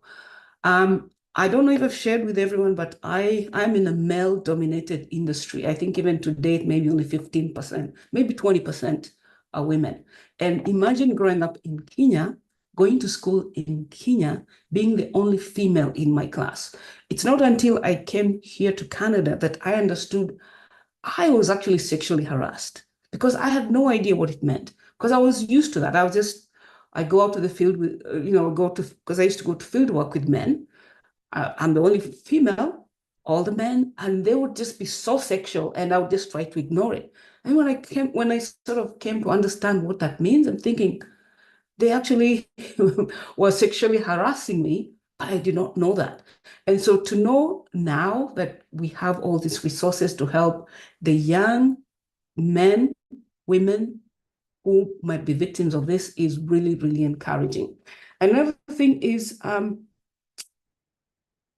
we have technology, right? I think Zidoka started listing some ways of dealing with evidence. So we have technology right now. So I understand, and this is in Canada, I don't know about in Kenya.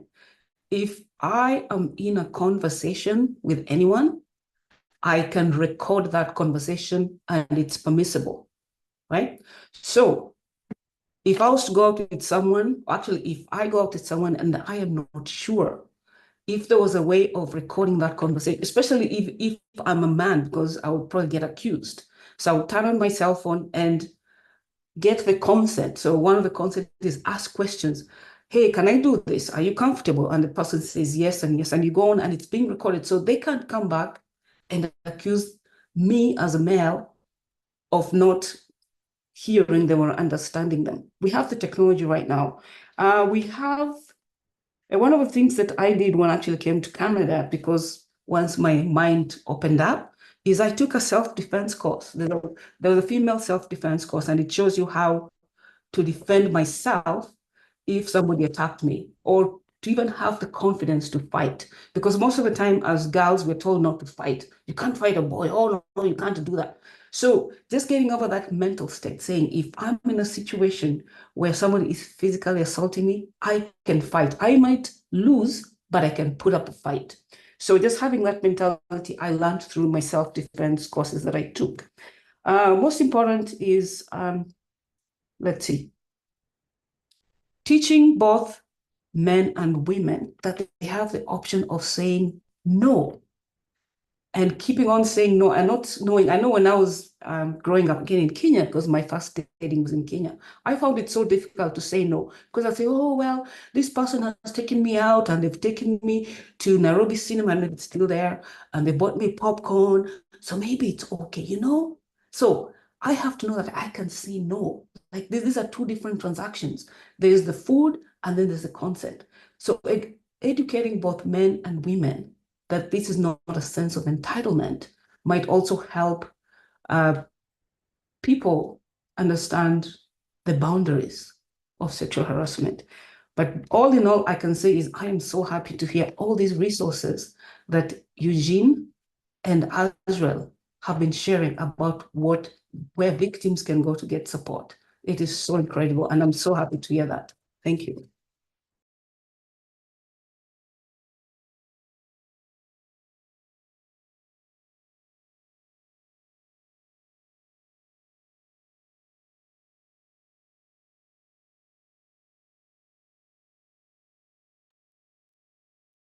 Azrael,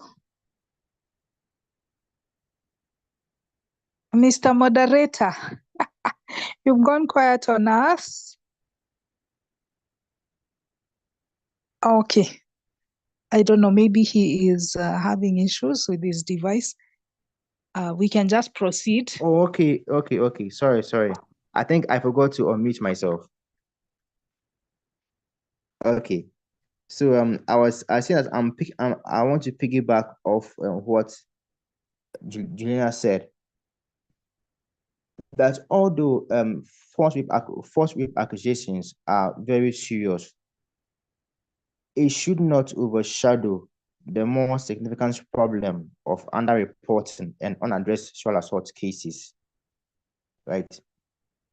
So many times have I seen a woman come forward and her being dismissed in light of multiple false accusations, or multiple accusations that have been proven false, right?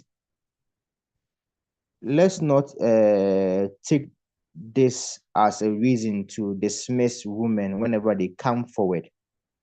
It's true that false accusation occurs, but both false accusation and natural sexual assault accusations need to be addressed, and one need not overshadow the other. These are complex issues, and that's for I suggest that due process must be followed in the investigations, so that proper justice shall be served in any instance where it is necessary to be served. Okay, that is my take and my suggestion. So, does anybody has anything to say on the topic of Me Too, or should we move on? Okay, then let's move on to the next subtopic, which is punishment. So, punishment. Dorcas, this bit I don't are we talking about the legal ramifications of being caught or being deemed guilty for a sexual offense? What should be the punishment of it, and are the legal ramifications enough to deter other people from raping or engaging in sexual offense acts? Okay, the idea Okay, there is to talk about what should be the right punishment. What's the best punishment to deal with rape? Yeah. Oh, okay. I hear you. Okay, so recently enough, I have been hearing cases in the US of particularly of child rape, where certain states have taken to castration as a punishment for child rape, for child rape in specific, right? And I have had issues with that because of certain nuance that appear. So the question, what should be the right punishment for rape and sexual assault? What do you suggest? Already we have some legal suggestions from our various constitutions, which may include a fine or even a time in prison. And for other countries, it is castration. So what of these punishments do you think they are proper, and what one do you think are improper? Or any suggestion that you may give of your own? Let's hear from the members. Muriyoki, let's hear from you.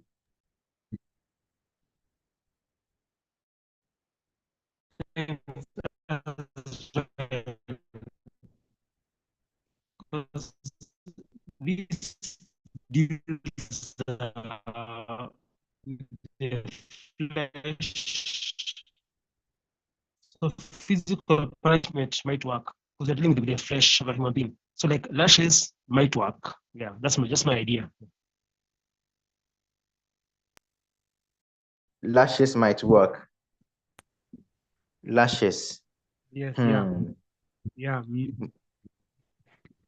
Muroki, I remember being lashed in primary school for talking too much in class.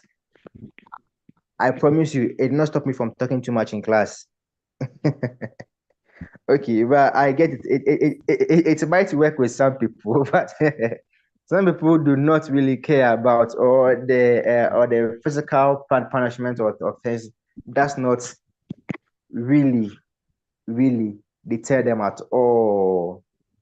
I mean, we are in Africa here, okay? So we know that mob justice occurs, and yet people, even with that idea, to go about stealing and doing committing all sorts of crime, even with the threat of mob justice on their head. So what I understand your point. It may deter some people, it must not deter some other people too. Dorcas, let's hear from you.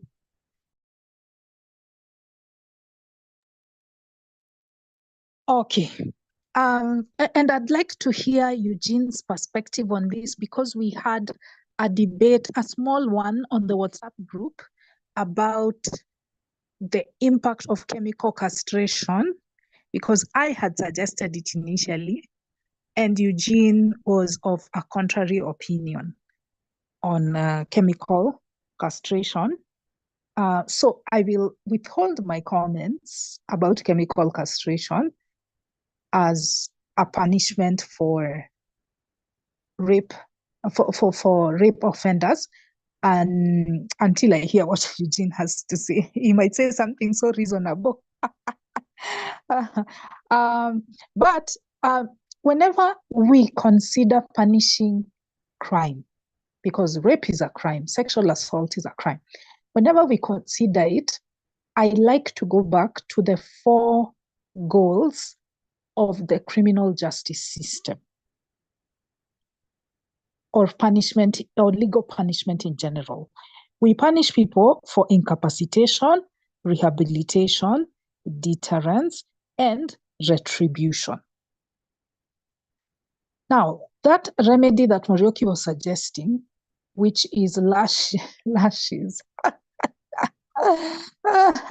that one would fall under retribution. You know, retribution is getting what you deserve. It's revenge. And it's very mentally satisfying for the person that has been offended at that time. However, I put it to you that it is not very effective in the long term, because what we want is to eliminate recidivism. What is recidivism? If you haven't heard of it, it is repeating a crime, being a serial rapist, or a serial sexual offender, a serial murderer, a serial robber. When you repeat a crime, when you do it over and over again after being released from jail, that is recidivism. So if there's high recidivism, it means that the method of punishment you've used is not a good one. It's not working. It's not effective. That's why I'm saying things like lashes, those wouldn't be such a good idea. Even any physical, I think any physical intervention targeting the rapist, that would be only short term. It would only appease our animal instincts for revenge, but it wouldn't do a very good job in keeping this person from committing the crime again. What are the other options? So there is incapacitation, or the other goals, apart from retribution, getting what you deserve, or revenge, which I don't condone. maybe I would if I was a victim. Who knows, guy? Sometimes we speak from a position of privilege, but if something happens to you, I tell you, you want blood on your hands. You don't even care about the repercussions. Anyway, so I don't support retribution. I don't support revenge. The second one is incapacitation. That means temporarily, or let me put it this way, protecting the current victim from future crimes, from future rapes, and also potential victims from the same incapacitation. And you do that by taking the person to jail or prison, for that matter. So if you confine this person, if you restrict their movement, you have incapacitated them from committing a future crime. And I think that is a goal worth pursuing. I support it as an interim measure. Yeah. So I think the first punishment should be that the person should be arrested, they should be taken to jail, to prison. They should be taken to prison. Now, what happens in prison is the end all be all. If you just take them to prison and the story ends there, I'm afraid that might do nothing for them, because once they get out, they can just go back to raping people again. So this is where the the final objective of criminal justice comes in, and that is rehabilitation. They need to be rehabilitated. And I think the place that holds the greatest promise for this category of criminals is psychology. They can work with therapists who deal with their type of sexual crime. There are those pedophiles, then there are rapists, there are different categories. So they should undergo therapy. And there are a lot of things that take place during the therapeutic process. There are different approaches. Sometimes, somebody had unmuted. So there are some people who use the approach, some therapists who use the relapse prevention approach. It's like they treat rape or sexual assault as a drug. So they try and put in place measures to prevent a relapse. For instance, they might look at that last incident that happened, that rape that occurred, and then they can look at the steps the person underwent before they eventually committed the crime, and then they can try and get this offender to remove some of those steps, to avoid some of those steps so that they don't relapse. There are others who use, in other words, they should avoid the triggers. Then there are others who use cognitive behavioral therapy and other modalities to help rehabilitate those offenders. Of course, it's not fail-safe. It's not that 100% of the participants in these therapies never reoffend, but it at least reduces the likelihood. So I think that would be something I would endorse. Those are some of the remedies I would support. Thank you. Okay, that was Dorcas. So, okay, so I think I'll let Moroki speak, then Eugene will come after him. Thanks, Azrael. Like Dorcas, I don't mean revenge, not revenge, because it's like as you're saying, mob justice. At times, people steal because they're desperate, looking for money. That's why they know there's trouble, but maybe they're so hungry, they have no money, so they'll steal. But for sex, it's not a must. You have sex with a kid or something. So there's a difference between mob justice because of money and just sexual weakness. Yeah, thanks. Muroki, please, can you clarify what you just said again? We didn't Yeah, hear you you. see, people still, despite mob justice, they know they can be mob justice, but they still steal. Yeah, because maybe they're very hungry, they have no money, they're desperate. But for sex, it's not a must. You have sex, with a kid or a woman that you have to force yourself. You have to use force. But for money, if you have no money, you'll steal despite mob justice. You can be killed, but you'll still steal because you're hungry. But for sex, you can refrain. So maybe lashes might help. Thanks.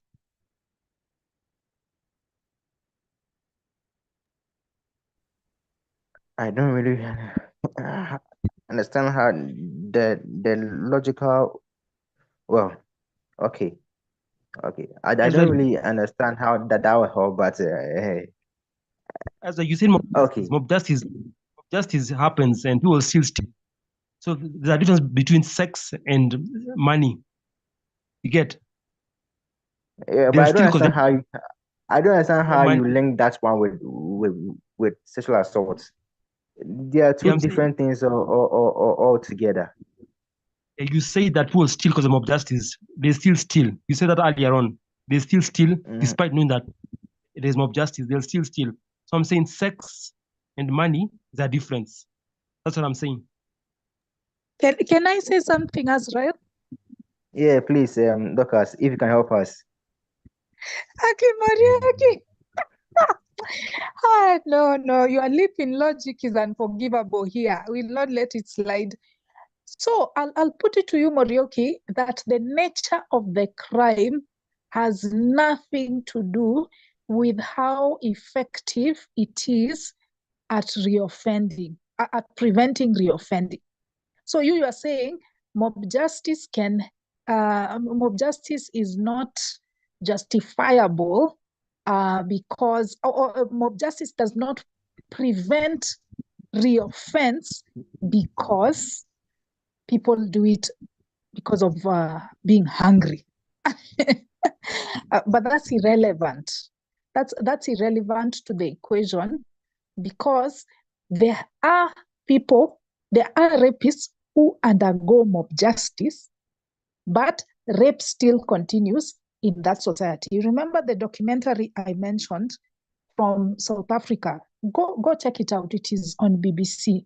It's titled My Neighbor the Rapist. My Neighbor the Rapist. So in that documentary, remember it's a slum, it's a shanty town in, I think it's Cape Town or Joburg, one of the two. So in that shanty town, there were 3 people that were killed for raping. 3 people during the time of recording that documentary that were killed through mob justice because the police do nothing. As I told you, 500 cases were reported that year, only 1 conviction was made. So people were frustrated, they took matters in their own hands and they beat those people to death. Some were burnt to death. But guess what?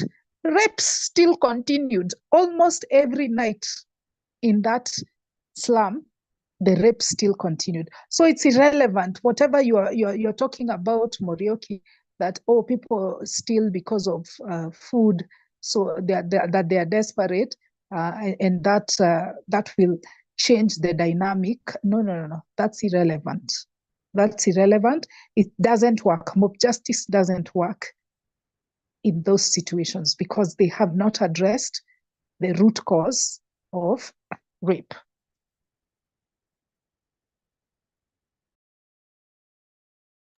I was saying lashes. Me, I was saying lashes. Not. I was saying lashes. Me, not mob justice. Lashes. It's the Muroki, same. it's the It's the same same. thing. It still will not help. Mob justice, lashes, it still will not help Muroki.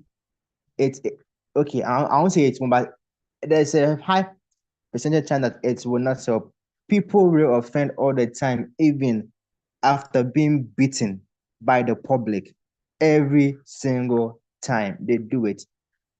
When we moved into our new home, right? We moved into our new home. I think I was a child at that time. I was 12. people came to our place to steal. We caught them. Like we were not around. I wasn't around, but I heard that they caught the guy and they beat him publicly. Guess what? 2 weeks later, that same guy went and broke into somebody's house and tried to steal about 12 bags of rice. They caught him and they beat him again to the point of death. The guy was almost dying. They beat him on to the point of death and then they left him. Just about 3 months, the guy did it again. So Moroki, mob justice, it doesn't work on some people at all. They will still reoffend. And I do not understand why, because the guy was not lacking for money. He had rich parents.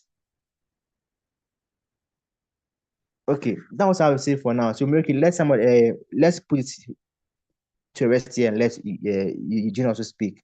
Eugene. Thank you very much, Azrael. Mine is just to say that, yeah, I think I totally agree with Dorcas's approach on how she brought up the goal of punishment in what items it really addresses. We have retributive, deterrence, and all that. To me personally, I think the best sort of punishment is the one that is able to meet all this. At the end of the day, it ought to remain humane. But that's according to me anyway. And that's how I think I can also bring in the issue of chemical castration. For those who don't know what chemical castration means, this is just the use of medication, just to reduce the production of the hormone known as testosterone, because this is the same hormone that is behind sex drive in males and in females as well. So take out that hormone and you completely take away the sex drive. So there's no libido at all. From one perspective, it looks like it works. It also looks like it's the best option, but I still use the same words you're also using for Muriuki. You see, when it comes to rape, and I think I was, in as much as I joined late, I think I was appreciating the responses on probably what people think, why people do what they do, or why people rape. Now, when it comes to chemical castration, it sort of works, yes, but again, it doesn't address the root cause of the offender. Probably they had their own reasons apart from malice itself, apart from just being nasty individuals in the society. By the virtue of settling on just chemically castrating it, we don't really solve the problem in the society, because in as much as we think that we are trying to stop any offenders from coming up, we will still be getting many offenders. And this is the reason also, I think in the US, it's not completely banned. We have some states that actively do it, but under special conditions. Probably those who do heinous acts, probably as Dorcas said, for pedophiles or child offenders, which in some states it works for them. But the interesting thing about this sort of approach, there's no study that has shown that it actually helps to stop probably the repeat offenders, but it's used against them. And I was sort of weighing the options, because we can also decide that, we might also put all the rapists in death row and we might as well kill them all. So we might all agree and say, yes, let's kill them all. And we won't really stop any future rapists from doing what they do. The reason why I'm also talking about this is just to highlight why, to me, it sort of looks like it's unethical, and it has some ethical dilemma about it as well. First and foremost, yes, in as much as we say that it works, it reduces the sex drive. We sort of overlook the long-term effects it has on this individual. Number one, just as I said, it doesn't necessarily address the root cause of this problem, or why this rapist did what he or she did. Yeah. So we are just settling on the fact that yes, they did an offense. So yes, let's punish them. Let's chemically castrate them and make them inactive, and do that. One of the long-term side effects of chemical castrations, it has a mental toll, a psychological side effects on them, apart from decreasing the sex drive. If you read someone of the testosterone as well, they will start to have bone problems, depression issues, they will get thin, and some of them might also end up suicidal. While someone may say that, yes, they definitely deserved it and all that. But all in all, you see, the goal of punishment, ethically speaking, is to bring about fairness. And yes, we might all decide to be one-sided and say that, you know what, it's fair for the offended side because at the end of the day, we are after retributive justice. But there's really no difference between that sort of justice and just killing the perpetrator as well. So it's like it's like we've just killed them as well. So apart from that, also it also has the effect on rehabilitation. The fact that you've chemically castrated them, suppose it's a very nasty individual and you've chemically castrated them and then you've released them back to the society, how sure are you they won't really get back at those individuals for that? So it doesn't really address that problem. That's why I say it's a very slippery slope to say that chemical castration really works or it's like the magic bullet to all pedophiles and all rapists. Because yes, it doesn't really address that. And also the fact that it really has an effect, you know, on the human rights as well. It sort of reads the bodily autonomy. It's like saying that, you know, just because you're a thief, now we can cut off your arms because we have realized that it's your arms. Without your arms, you can't steal anything from anyone anymore. So why can't we just cut off all the arms of the thieves as well? To me, it sort of looks like it's more of a punitive measure than a rehabilitative measure or than a deterrence measure, because by chemically castrating the guy, it won't really stop any other rapist or any other pedophile from doing what they do. But anyway, if a society as a whole, they agree that this works best for them, then who am I to say that that's not best? They can do what they want. But anyway, that's according to me. Anyway, I feel that chemical castration, it's not really that ethical, but it works because I'm also for also death penalty for some cases as well. It's not that, you know, I'm like totally against it, but I was just pointing out, you know, in as much as I'm against death penalty, but I see how it makes sense, or probably maybe someone somewhere might feel they get some sense of retribution by seeing the perpetrator suffer, either it's whether it's through chemical castration or it's through capital punishment or even it's through life imprisonment. All in all, you know, we are all after the aggrieved party to feel at peace or to feel at ease. But all in all, to me, chemical castration really, it's not really that ethical. Yeah.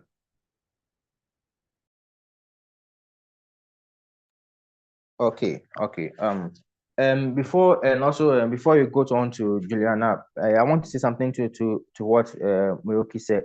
Moroki, what Eugene said. Eugene, with the death penalty and the physical injury to the offender, like say the chemical castration and the testosterone removal, I was thinking that the reason why these measures are not, or at least for me, I am not for them is because of let's say in case of we finding out that uh, this supposed guilty person is innocent, how do we therefore reverse the damages done to him? To with the death penalty, how do we bring him back alive? Like, okay, so he's now, we now know that he's innocent. How are we going to? How do we reverse the death penalty that we put upon him? And if it's the chemical castration, I don't know much about it, but can it be reversed? And that's another question that I'm putting. Can the chemical castration reverse? So, in case that somebody has raped somebody and we've chemically castrated him, is it reversible? Yeah, Eugene, let me hear from you right now before we go to Juliana. Okay. Yeah. When it comes to chemical castration, it actually depends. Because the ones who have undergone chemical castration, you know, it's like a continuous dosing of those chemicals or those medication to suppress their testosterone. There is a point in which when it goes on for long term, some of them go for monthly medication for monthly doses just to suppress, because as we know, testosterone is usually produced over time. It's not like something that you have as let's say some quantity and then it remains all your life. it has to be secreted at some point. So these culprits are usually dosed. For example, if we have an offender who must come for a dose this month, they get castrated. Next month, they get castrated, just to put their testosterone levels at a bare minimum or even non-existent. But all in all, as I've said, it has some effect. But yes, now, if they stop coming for those medications, it can be reversed. It's totally reversible as compared to surgical castration, which is unethical. And also, just to add on it, this is the same technique in which, for example, before the UK made homosexuality legal, or when it was illegal, let me use that word. This was exactly the same methods they used to punish the homosexuals. So you see, it sort of brings about that dark side of humanity, like of mankind. Just the same way that we can also say that instead of putting those on death row to lethal injection, we might as well gas them as the Nazis were doing. You see, it sort of brings back the traumatic, hateful side of humanity, the irrational side of us. So that's also one of the reasons why it's really not that good. But yes, it's very much reversible. But there's an extent in which, once the damage has taken place, once you, for example, the culprit start to manifest the psychological symptoms of lack of testosterone, probably maybe depression, low parts and, low motivation, suicidal thoughts, and even weak bones, or we call it osteoporosis. In as much as you can reverse it, the damage has already taken place. So there's really nothing much you can do, because you've literally now punished that guy. So it's really not as reversible as maybe one would have thought it was. But yes, it's sort of reversible. It's not really that permanent, but the effects are very much permanent. All right. Thank you for that enlightenment. Thank you. Also, Juliana, let's hear from you now. Okay, yeah, so I had a question for you, Eugene, but you've just answered it. And I'm glad to hear that there is the ethical dilemma with chemical castration and physical castration, because I was going to go to the fact that, at least in Kenya, when you steal, they don't cut off your arm. And so by chemically castrating you, it's equivalent to cutting off part of your arm. And that can be quite not a good thing to have. And especially if you find out that the person did not commit the crime and you have to reverse. So just some things I've been thinking about. I like to think that people that we take these measures with are fewer in population than the other people who just one time they did not realize that what they were doing is a sexual assault, and once they were told, they learned about it and they moved on. I'm trying to say that maybe the people who have to take the chemicals every month are maybe, I don't know, 10%, 1% of the population, and not everyone else. So they can be considered in terms of, when I take like the mental health aspect, there are people who have mental health challenges, and people know that, and so they have to be medicated and they have to be taken care of so that they don't harm others. So if we treat these small percentage of population that way, so even if they are supposed to get chemicals, there's actually a follow-up that somebody follows up, maybe a social worker or a relative, to ensure that every month on the 15th, I'm taking you to the hospital, you get your injection or you get your tablets or whatever it is. So that way they do not relapse. So maybe that would help so that we don't have a lot of these types of people out in the population. Let's see what else. Okay. How about, so for the rest of the other population that not accidentally, but unknowingly may sexually assault someone because not having understood the boundaries, is it possible, it is possible to help with having early sexual education on what sex is, what is consensual, and normalizing sexual attraction, sexual feelings as they grow up, saying there's nothing wrong with having sexual urges, and this is how you take care of them by yourself. You help yourself, you masturbate, it's okay.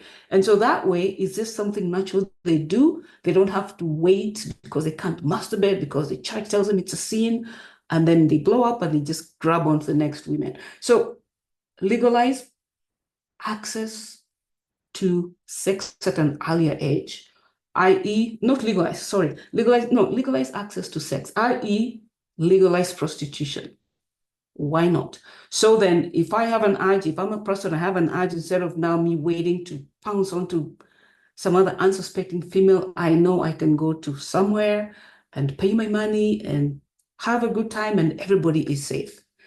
Again, that all boils down to the effect of religion on something that is so, so natural. We got to minimize that. We got to deal with that so that we can raise societies that accept that sex is a nice, natural thing, just like food and water, but it has to be done within safer boundaries that is safe for everyone else. Yeah, thank you.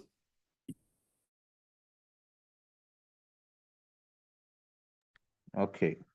Thank you, Juliana. Thank you. That was well said. I also had a question of a case of there was a case happened I think in about 2 years ago in Ghana here, Kumasi to be specific, where a 16-year-old girl blackmailed a 37-year-old man into sleeping with her. He told him that if he did not sleep with her, she would scream,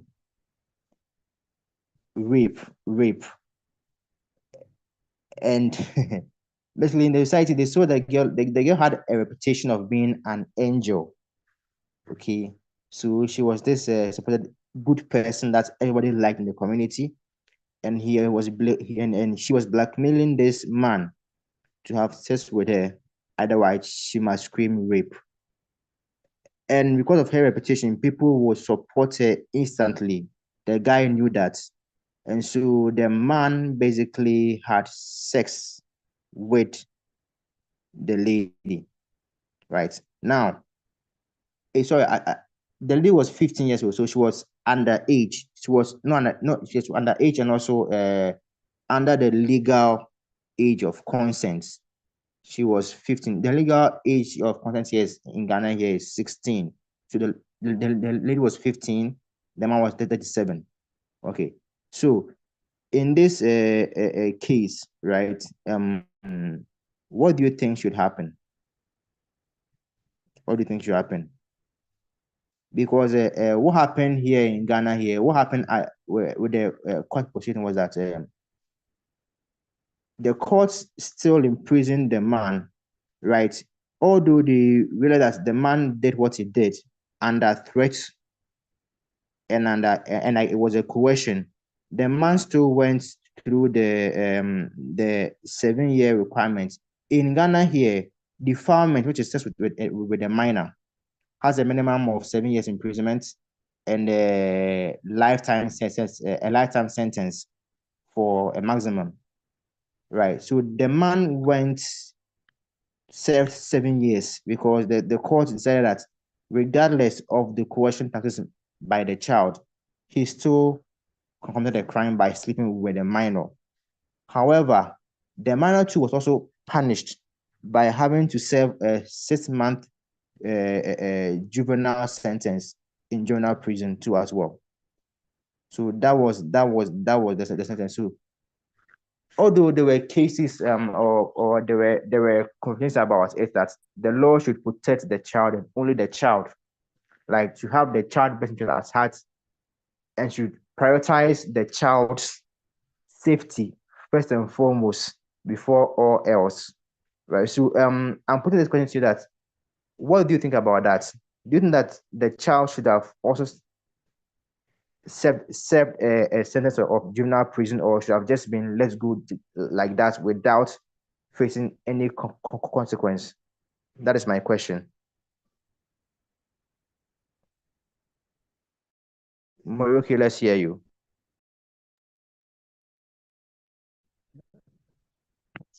For me, it's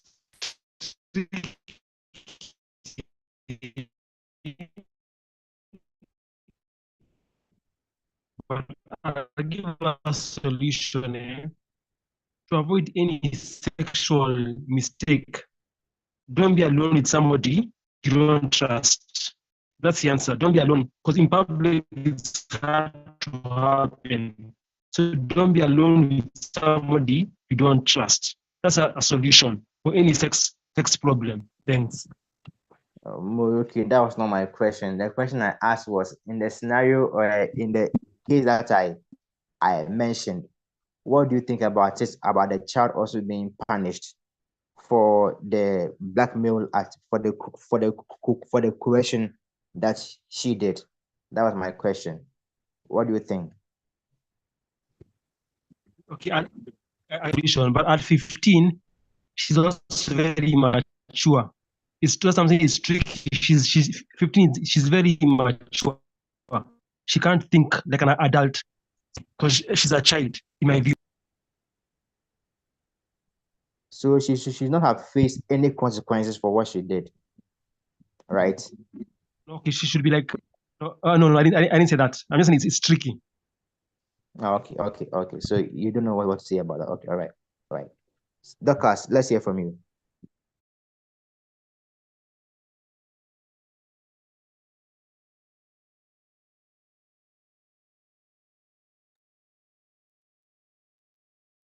Dorcas. I'm trying to unmute my mic, sorry. This is a complicated one. Ethical dilemma nayo. It's a very tricky one. Bottom line is that two illegalities occurred. One illegality was having sex with a minor, and the second one was being coerced into having sex. So those were two illegalities, meaning that there should be two punishments. However, that is on condition that both of those illegalities can be proven. So my question to you before I even proceed is, how did this man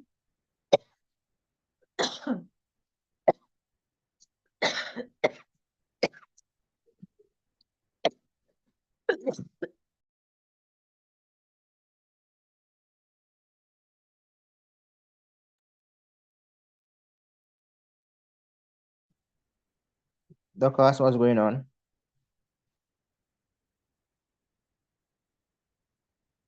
Hello? Okay, I think Dorcas is having some issues. So okay, Dorcas, you are back. I was coughing. Something went down the wrong pipe. But I was asking you a question. How did the man prove that he was coerced? Was it just his assertion, he said, she said scenario, or was there something else? Apparently, from what I read, the man talked to the girl's parents whilst he was in serving a bit of time in a house arrest. Okay, so he had a dialogue with the girl's parents, right? And I think he managed to convince them enough, right, to doubt the girl's story. So it was the girl's parents who, after some grueling conversation with their daughter, managed to extract a confession out of her. This was whilst the court proceedings were still ongoing. Okay, so while the court proceeding was ongoing, the defendants, that is the man who was the girl's teacher. So he was a tutor for the girl, and that was how he got into that situation, right? So he talked with he found time to talk with the girl's parents. He convinced them enough that they should doubt the girl's story, or at the very least talk to their girl without believing her outright. So after some conversation with the child, they're able to extract a confession from her, and they being or whatever motivated them, they brought that information out to the court as well that their child did this too, or the child was also guilty of coercion in that manner. So that's how they're able to get that information out. I see. So there was a confession. You know, once there's a confession from the primary accuser, then that's a solid case. That's a very solid case. What I think ought to have happened is the girl should have been punished. The moment she confessed, she should have been punished. However, because she's a minor, she cannot get the kind of punishment that an adult would get, because she's a juvenile offender. That's probably the reason why it was shorter. Now, this one on him being coerced into having relations with her, there are so many could haves and should haves that I'm tempted to consider. Like if I was in his shoes, I would have proceeded not to rape the lady. I would have told her, okay, go ahead, scream. And then when it's reported, she goes and gets tested, and they find out there's nothing that was done to her. She didn't have any signs of rape. You know, that could have been the possible reaction that I would have done if I was in this man's shoes. But you see, what's already done is already done. At the end of the day, a minor had sex with an adult. This is so dicey. A minor had sex with an adult. Yes, the circumstances were coercive, but it is still statutory rape. So I think he should still do time, but it seems so unfair. Like, I think there should be nuance. It feels like an innocent man is doing time. Yeah, that's my contribution. Thank you. Okay. Thank you for that too as well. I brought this case up because it reminded me of a certain scenario, right? In a movie. I don't know. I think it also occurs often in real life, but I'll talk about this movie too. Was a series, right? So there's this princess, okay? So she's a princess, right? And she basically came onto her bodyguard, right? Her knight. And basically, I would say, had the knight sleep with her. Now, in this case, there were conversations online about the morality of the power dynamics and also the age, because the princess was 16 years at that time and the knight was 27. Right. So, Eugene, you might have watched House of the Dragons season 1, and that's where I'm not about Rhaenyra and Kristen Cole. So there was a conversation online about power dynamics, and the age or ages of the participants. So in this case, I myself didn't know what to do, because for one, the princess has more power over her knight. So therefore, I see that in the terms of power dynamics, the power goes to her. So she had more power over the knight. That was the case whereby the knight is also older than the princess, and therefore it has a much more, say, relative experience over the princess. So there was the age thing and then the power dynamics thing. Like each one had a certain upper hand, depending on what perspective that you look at it from. Right. So I want to also put this forth to you. to you that in this specific nuance scenario of whereby the younger person has authority over the older person, right? How should this scenario, suppose it comes into a legal battle, how should it be looked at?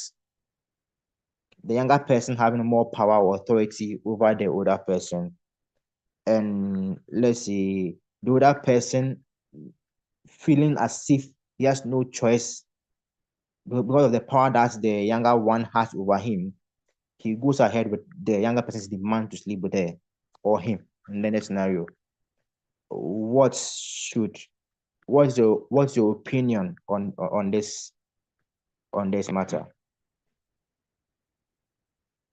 So Eugene, I'll first ask you to so when this came on, what did you think about it? I think if we were in a just society, because we aren't in a just society, power dynamics will do what it does anyway. If we're in a just society and probably the guy was, people are different. Probably we can assume probably the guy didn't have he wasn't interested at all. He would have just let the lady scream, just as Dorcas had said, But now because we know that's not how it is. Probably the guy was interested. So to him, probably he took the threat just like that, and he was actually led, or probably he was manipulated by the lady. Probably he ended up the way he is. But to me, I tend to think that if it was in a just society, and it was probably proved that probably he was coerced, the lady should also be in a juvenile. In as much as she's a minor, she's still a culprit. She's guilty of something. Yeah. So to me, if it was a just society, in as much as the guy also did a crime, because to me, yes, just as Dorcas has said, we have two crimes there: someone sleeping with a minor and the minor coercing the other one, threats and all that.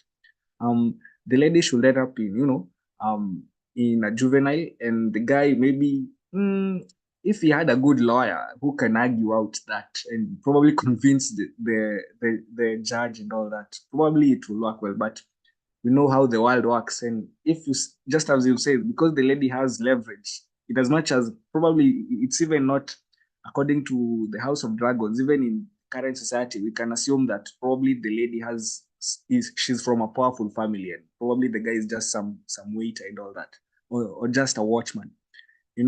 She still has all the power, and the guy, probably if the guy was just and the guy was being honest, he wouldn't have fallen for that trap. But because he had other intentions, he fell for that trap because he was intended to fall for that trap. That's how I think I'd argue. Yeah. All right. I agree too with that. No matter the age or whatever power dynamic it is, if you're an older person and sleep with a younger person, regardless of any coercion practice on the part of the younger person, you have still violated the law and must still face the punishment. From what I understand, you must still face the punishment for that, because it was a slippery slope. Because if we allow, or let's say permit, for this nuance to be prevail, right, it will be an excuse for other people that other people might use to attempt to get free of punishment for sleeping with other people too as well. So let's go to the next topic, since no one has anything to say about this. Marital rape. Marital rape. How do we define marital rape? What is what do you understand by it? Anyone?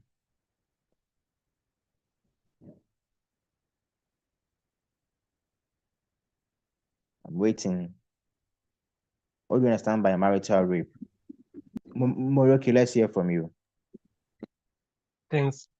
For me, I say it's just like rape. There's no consent. Yeah, just that there's no consent. Sex, there's no consent. Thanks. All right. Dorcas. Morioki, your definition does not acknowledge the marital. You are saying it's no consent. So what's the difference between a rape and any other rape? As in, you're married, but you have sex, you force somebody to have sex, and you're married, you force the person say you continue. Oh, that's what I wanted to hear. The married bit. You That's have to. Yes. Exactly. You have to be married first for it to be marital rape. So it's married people, and one of the partners has non-consensual sex with their partner. Yeah. Now, I agree. I agree with Morioki's definition, as long as he's added the part married. Why does it occur? I believe it does because of entitlement. This is an offshoot of religion, a side effect of it, where people say, the two have become one. You shall leave your mother and father, and the two of you shall become one. So it is presumed that this person's body is no longer theirs, and your body is no longer yours. So if your partner wants to do something to it, they can, and vice versa. But of course, that is highly misguided. No one owns any body part of yours. That is slavery. If somebody owns you, that is slavery, and slavery is illegal and immoral. No one owns you, even if you took vows to be together forever. So that's one reason why marital rape occurs. The presumption that you own another person's body, and the presumption that sex is your right. It's a right that has no limitations. In other words, you are objectifying your partner. You're making your partner look like a means to an end. You're not respecting their perspective and realizing that, you know what, I'm human. I won't always be in the mood. I won't always be ready for it. So you need to respect it. And here I have to acknowledge that it is nuanced, because sometimes you might not be in the mood. Initially, you might not be in the mood. Your partner is in the mood. Then he comes and he starts touching you, and he knows which places to go to. And then you soften and you get in the mood. So would we say there that it was assault initially when he made contact with your body, and now you got in the mood and you changed your mind? It's a bit blurry, I have to say, in that respect. But if someone has vocalized their displeasure, they've said they're unwilling to have sex at that moment, they should be respected. And often, I think marital rape happens in the context of violence. You find a case in point. I used to have a neighbor here in our compound who would fight regularly. Every week they would fight, and sometimes the wife would sleep at the staircase. So there was a time they fought. They took it outside. They continued. And then eventually she went back to the house. And later the caretaker, he's a big mouth. If you want to know your neighbor's secrets, be friendly with the caretaker. So the caretaker told me that that lady told him she was raped on that night by her husband. He beat her up, and then he took her to the bedroom and pounced on her. So very often it occurs within that context of violence, and it isn't isolated. It isn't just the sexual bit. It is usually combined with other things. Or in other instances, marital rape might be in the definition when you marry a minor. There are many Middle Eastern countries where Middle Eastern, and even here in Kenya. Oh gosh, where am I going so far? Here in Kenya, in the pastoral communities, there are young girls, as long as she's reached puberty, who are handed over into marriage, and they engage in marital activities. So by definition, her husband, usually they are polygamous men, she becomes like a third wife. Her husband, by definition, has been raping her throughout the time when she was a minor. So, yeah, those are the perspectives I wanted to bring. Thank you.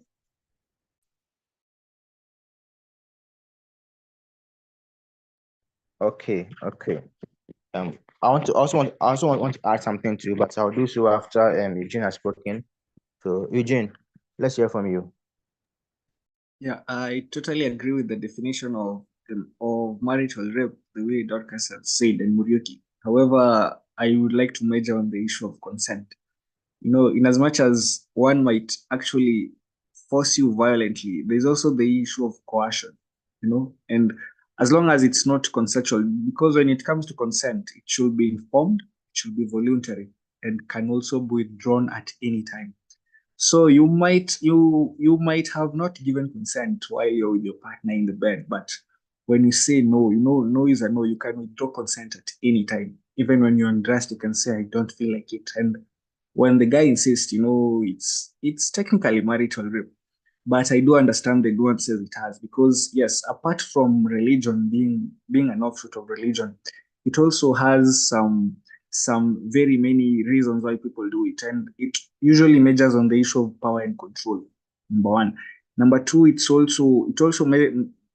bases on the cultural and societal norms, because as we know how most of the society interprets marriage. As someone has said, one assumes that because you're my wife now, you can't literally say no because I literally own you, and they don't really understand that it's actually a thing, and there's actually a legal highlight on the same.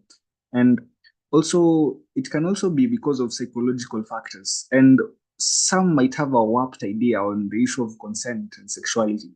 I think it was today or yesterday we had this troll, this young Duncan guy who showed up in the group and then texted as well. To him, he took it. He made some preposterous statements, like they were literally nauseating. And I think he borders on in this category, people who have a warped view or sense of, how consent and sexuality works, or how maybe women works. Because to him, he I think all of us had an idea on, read what he actually said, and he borders on this sort of category. To him, he took rape like, at women enjoy it. It was literally disgusting, and I was literally shocked. How did he end up back into the group? And he was this young Duncan guy who literally caused us problems the other day. So yeah, and that's also another reason. Another reason can be also, just ignorance, lack of awareness. People don't usually know marital rape is there, and some people usually do it unknowingly. And the other one is economic dependence. If you're having a controlling partner and he sort of provides for you like money and all that, to him he literally owns you. So maybe doesn't know that that's marital rape, but he goes on with it. And people usually suffer because of ignorance. They don't really know that is that. So yes, again, people should be educated to point it out and say no, no, no. In as much as we're married, when I don't want, I don't want. Because even we have some special occasions where, for example, yeah, someone might be pregnant and they're nearing term, and there is a period they shouldn't engage in coitus. But we have, people are different, and maybe husbands are demanding. When the wife tells you that it's not really right, and then the guy insists, that's literally rape, and it can even have an impact on the outcome of that pregnancy as well. So yeah, it's really not, it really shouldn't be taken that lightly. And yes, it has very many causes just apart from religion. Yeah, thank you.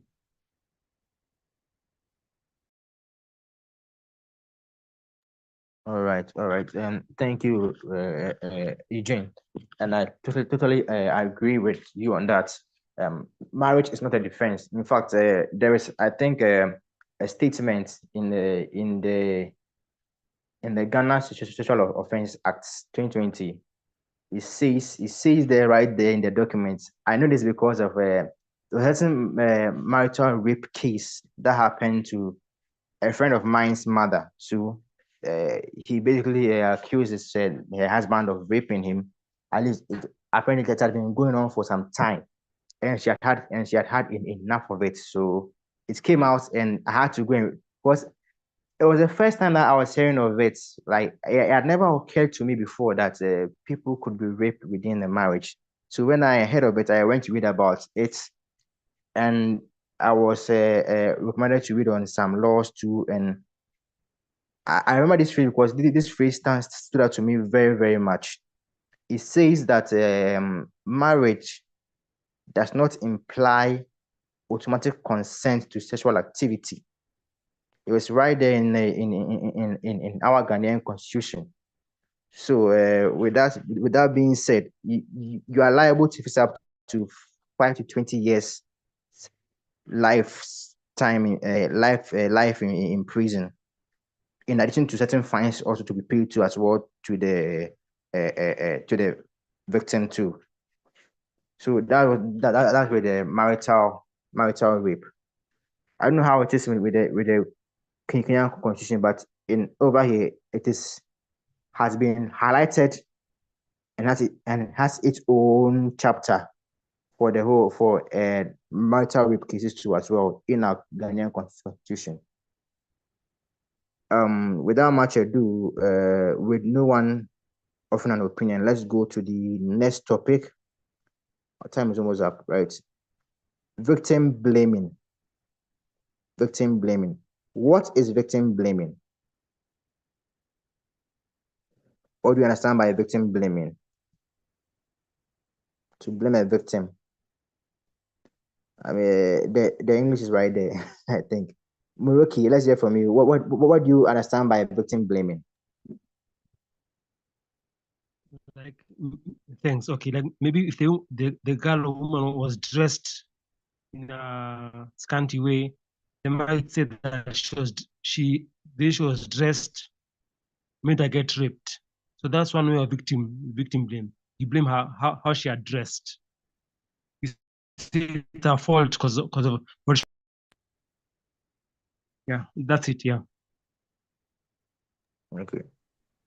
So blaming the victim for the crime that has been done onto her or him. That is what you mean by victim blaming. Okay. And that's also a definition that I also very much agree with. It happens in many cases whereby they say that he or she was simply quote unquote, she was asking for it. I've had that many phrases many times, blaming the victim for her rape or saying that, oh, okay, why did you go to this place? You know that this place is very, very, very has these bad people over there. So why did you pass by there? Blaming the victim for their own abuse at the hands of somebody else. Victim blaming. Dorcas, let's hear from you. I have a question for Morioki, because I feel like, Morioki, you have been guilty of this in past discussions. Let me call you out. No. Let me finish. I feel like you've been guilty, you and Ochola, Mwana Falsafa, you've been guilty of this in past discussions. You remember that day when we were discussing Islam, you mentioned the fact that Islam requires women to veil themselves and to dress decently. And you said that this is good because it can avert rape. And Mwana Falsafa, Ochola, also came in and supported it. He said that can be a strategy to use to protect women from rape. So given this definition that you yourself have used, would you still maintain that approach that dressing decently is a way of preventing rape?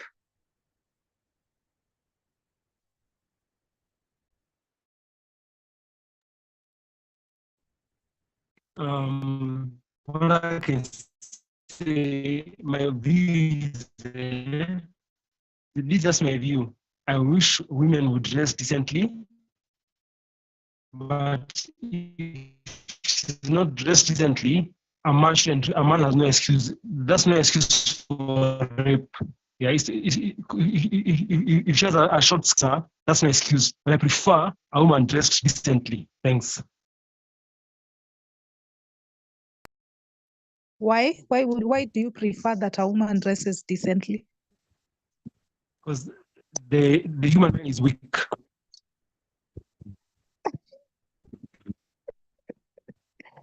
There you go. That mindset right there, Morioki, is victim blaming. It is still victim blaming. Let me tell you something. A rapist will rape regardless of what women wear. I was looking at a documentary in Egypt, and I don't know if you guys have been following the political landscape of Egypt, but Egypt was one of the casualties of the Arab Spring. The Arab Spring has brought nothing but misery, nothing but winter. There was no spring that came to the Arabs who participated in those revolutions. In fact, those countries show you the downsides of revolutions. So in Egypt, there have been Islamists that took over the government, and they came with all of these draconian laws which forbid women from, walking around freely, and especially walking around without a male escort. You're supposed to have a guardian. It has a specific Arab name. You're supposed to have a guardian. So if you don't walk with a guardian, you are fair game for rapists. So those women are decently dressed, but they are sexually assaulted time and time again. The documentary was talking about rape and sexual assault in Egypt, and they were even showing it live on camera. Like in those 20 minutes that they recorded the documentary, we saw 3 instances of women being harassed by men. The men would walk in groups. It was like some sort of gang. They would walk in groups, and then they follow the ladies. And the ladies are wearing the veil, the scarf on their face, and they have the full thingy that they wear, the hijab. They have it. They are decent. But those men would harass them. They would grope them, whatever. It was such a toxic environment for women. So the decency did not alleviate this disreputable behavior from those men. It is a myth that you're carrying around, Morioki. It is a myth that you're carrying around, and it is one of the ways that societies take on rape culture, in that they go around making men seem like animals. That the moment they have a reflex action, the moment they are attracted sexually to a woman because of the way she's dressed, then they will act on that feeling. That's not the case. Unlike animals, breaking news, unlike animals, we can control our urges. I remember a case in point when I was 16 years. I remember vividly. I used to be raging with hormones. Oh my gosh. I was raging with the hormones where I was thinking about sex all the time. So when I would get in a vehicle, I would look at the men around me, and I didn't care. At that time, I think the concept of statutory rape hadn't come to my head. I didn't care whether they are adults or not. If he's a man, he's a man. I don't care what his age was. So I remember this particular trip, I was seated next to a certain man, and he was so attractive. I was so sexually drawn to him. I was literally bursting within, but I didn't do shit. I didn't do anything to him. I didn't, because I can control myself. It's the same thing with those men that go on to commit sexual crimes. They can control themselves. You can be attracted to somebody. You can be in a dance floor, and a lady is dancing, she's twerking or whatever, she's shaking her waist, she's shaking what her mama gave you. But that's not a common, it's not a green light to tell you, now come and rape me. No, you can control yourself. It doesn't follow. So there's no excuse for men. That one of women being indecently dressed, it is an instance of victim blaming. Why? Because in societies where women dress decently, they are still assaulted and raped. Egypt is a very good example of what I had shown you. And when you continue with that mindset, now you limit women's freedoms. Because now in that case, they take it even a step further. For them, it isn't decently dressing. They don't stop at that. They say, oh, exposing your hair.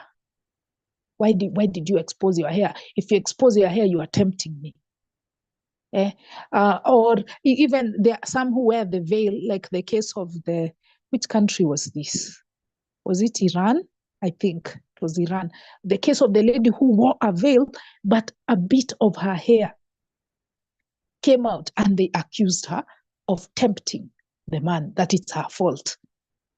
How far will you go in that kind of environment where dressing is used as an excuse to forgive these sexual offenders? They will make any manner of excuse. So if the ladies are all covered up, now they will say you shouldn't be out alone. Like in that Egypt, they say you should have a male guardian. You see, that's a very serious problem right there. Other forms of victim blaming include being accused of going out, drinking or walking alone, or walking in the dark. So if we blame the victim for that, then should people never leave their houses?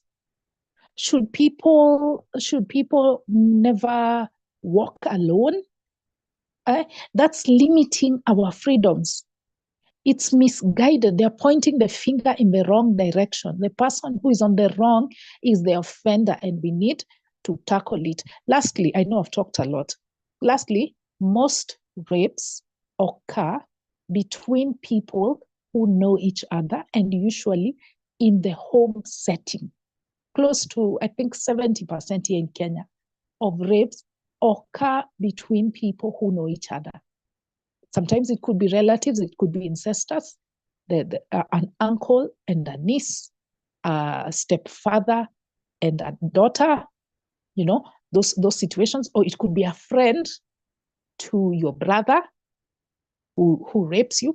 So most cases are not that somebody was provoked, or it's not by some stranger somewhere. It is actually someone who took advantage of that opportunity. So victim blaming is misguided. Victim blaming creates a restrictive environment in society, and it actually keeps women from earning a living, from being free. It's very restrictive and very oppressive. We should do away with it. Thank you. Thank you, Dorcas. Okay, so Indebe, I am finally hearing from you. Let's hear you speak. Yes, Azrael, hello. Hello, everyone. Sorry, I had, it's a long story. Anyway, here I am.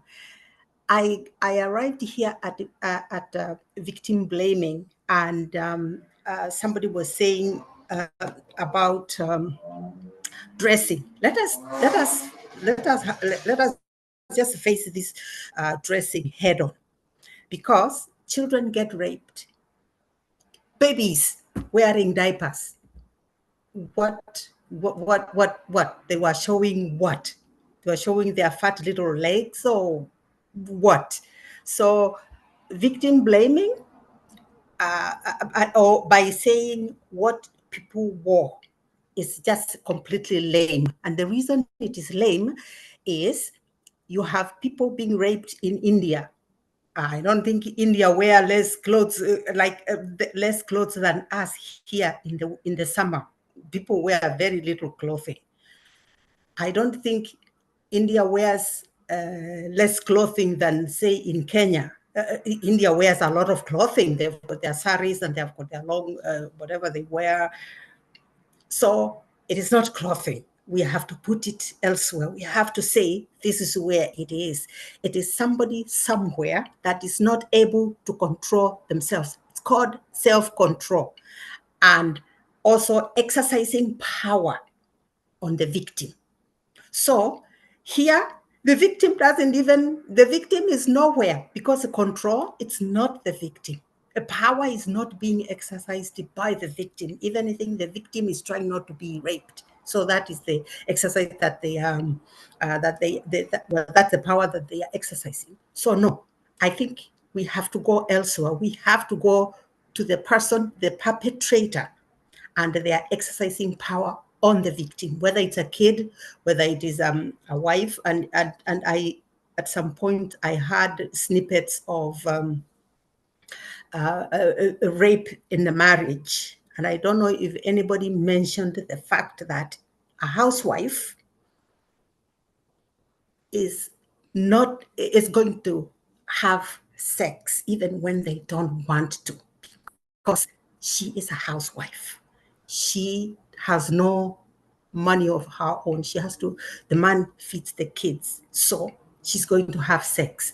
She will not call it rape, but she knew that particular day, she did not really feel like it. And she was coerced. She was forced to it. And I'm going to tell you, housewife, our mothers, our grandmothers out there, when they were housewives, that is what they did every day. They were coerced. They did it not because they wanted to, but they had to. So they had no choice. So these are power dynamics. What power are you exercising on me for me to consent to that?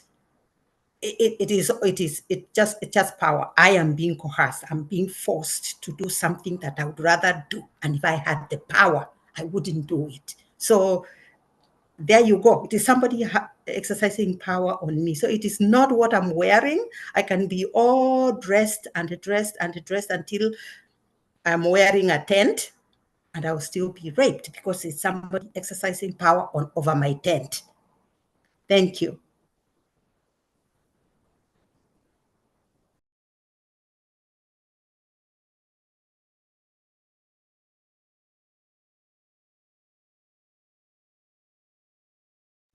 Did I paralyze the moderator? Hey, sorry. My my mic was off and I did not even notice. Okay. So Eugene, let's hear from you now. I was just a little bit curious on what Muriuki meant by when he resorted to saying that the human mind is weak. And I was actually trying to relay the same. So one of the topics as well was also victim arousal. So do we really, just as Dorcas asked, should we really act on how our bodies feel just because, just because by acting it? Because I don't think, Muriki, you're being honest with yourself when you say that, you're not for victim blaming, but you still insist that the human mind is weak and all that. I'm not getting the honesty out of you there. You're not being sincere with yourself because, for instance, all of us get urges. We get hunger, we get thirst, we get horny once in a while. Just because you're hungry, now you can imagine, just because you're hungry, now you enter into a store and then take the food and then start to eat without even paying for it. And then when you're caught, you're saying that, you know what, I was just weak, I succumbed to my urges, and then you expect everyone to take you seriously. Now, why do you think it's a valid explanation when it comes to rape? Just because you fancied someone the way they dressed, and then you acted on your urges. And then I'm not saying you, I'm just giving an example. So don't misinterpret me. And it's just a hypothetical situation. So probably let me just refer to another person then. Maybe someone sees a lady and then they fancy a lady.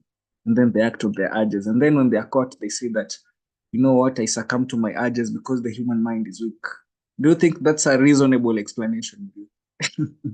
Because I'm still trying to comprehend what you're saying, but I'm having a difficult time when you say that the human mind is weak when you are cornered by Dorcas. So you are trying to give an example, trying to explain your way out. So can you help us understand what you meant by that?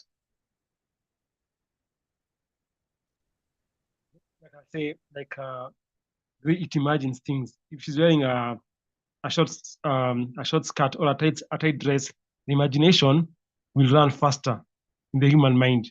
If it's a short skirt or a tight dress, the brain will react faster and it will imagine less because it's already seen more than enough. So it will be less imaginative than one who's fully covered. You get? But I don't really get, because given the explanation also Never tried to give, we have people who rape babies, people who rape women in India, people who rape, well-groomed ladies, well in quotes, in Saudi Arabia. So is the same going on in their minds when a rapist sees a baby's legs and then the mind does this, what you're saying? Or is that what you think goes on? Is it really justified? Do you have any evidence for what you're saying? Or maybe that's according to how you think. Now, a pedophile, okay, I'm talking about now, let's say male and female, not pedophile. A pedophile is a complete sickness. To me, you're sick, pedophile. I'm saying just male, normal male and female. That's what I'm referring to, not kids, just a male and female. So yeah, okay, male and female. So again, we have rape cases going on in India. So among adults, so does the same go on in their minds when, for example, a guy looks at a lady in a hijab or a niqab and then still rapes the lady? Yeah, okay. Is what you're saying still going on in their minds? Yeah. Huh? It will be the same thing. Yeah. Are you sure about it, or maybe that's according to you? Okay, according to me, according to how my mind, at least how when other men talking, when myself and I hear other men, yeah, I relate to other men, what they see in their mind. Now when it comes to victim blaming, I think you're still caught between picking a side, because to me, I think you sound like you're still within the victim blaming domain. Yeah, you see how it works. Like, instead of blaming the culprit or or placing the responsibility to the culprit, to you, it sort of comes out like you're justifying the culprit's behavior. Like it's a normal thing that goes on in their minds, like, because as you said, like, it's a normal thing that goes on in the mind when they see a lady with a short dress and all that stuff goes on. To me, it sounds like you're justifying the behavior when it's not really the case. Control it, but it will run more. But it will run wider. A short skirt and one covered, there's a difference. You can see her legs and everything. There's a difference than one who's covered. But control it. I'm not saying you know, you're saying there's a difference, but we have rape cases going on in India and Saudi Arabia, and they don't have short dresses. So I'm still trying to figure out what you're saying. Why does that happen then? Because there are no short dresses in Saudi Arabia, are there? No. Are there short dresses in India? Are there? So why does rape still happen? Yeah, you like I said earlier, it's my opinion. I wish they would No, dress decently. I'm trying. No. I'm not trying to victimize you or something. I'm just trying to make you see the errors in your way of thinking, so that you can't do that mistake next time when you say that according to you this, because I'm trying to show you contradictory evidence. When you say that to you, yeah, you started your statement. According to you, you think that probably when you see someone with a short dress, something happens in their mind and all that. That's why I'm pointing to you other contradictory information that why does the same thing happen when someone sees a lady who's well dressed, well groomed, but they still get raped? The rape is still rape them. So according to you, what do you think goes on in their minds? Like you said, because same thing. Because if we are engaging. Okay. Guys, I think I might have to step in because hey, this might go on forever. You're going in circles around each other. Okay, so let me put this scenario to you. Okay, you have two scenarios, right? A woman in a very revealing clothing, right? Her thighs, the lower part of her bottom is up, is out for the public to see. Her tits are almost jumping out of her shirts, and really she's really dressed very, very, very revealing. Okay, so a man sees her, rapes her. That's the first scenario. The second scenario, there's this woman who is dressed from head to toe. Okay, she's wearing a burqa and it's covered up from entirely head to a toe. She even has a this and that the Muslims used to cover their faces too. So you can only see a bit of her eyes. That's the only thing about her that's exposed to the public. She also gets raped. So you have these two scenarios, right? One woman here is revealing, the other one is fully clothed to the extent of being a literal ninja. Okay, so with these scenarios, both women, whether they are both wearing revealing clothes or they are fully clothed, are both being raped. Obviously, in this case, the type of clothing that they are wearing cannot be the problem because they are dressed differently. Okay, they are dressed differently and they are still being raped. Therefore, I can only conclude that the common denominator in that entire scenario is the rapist.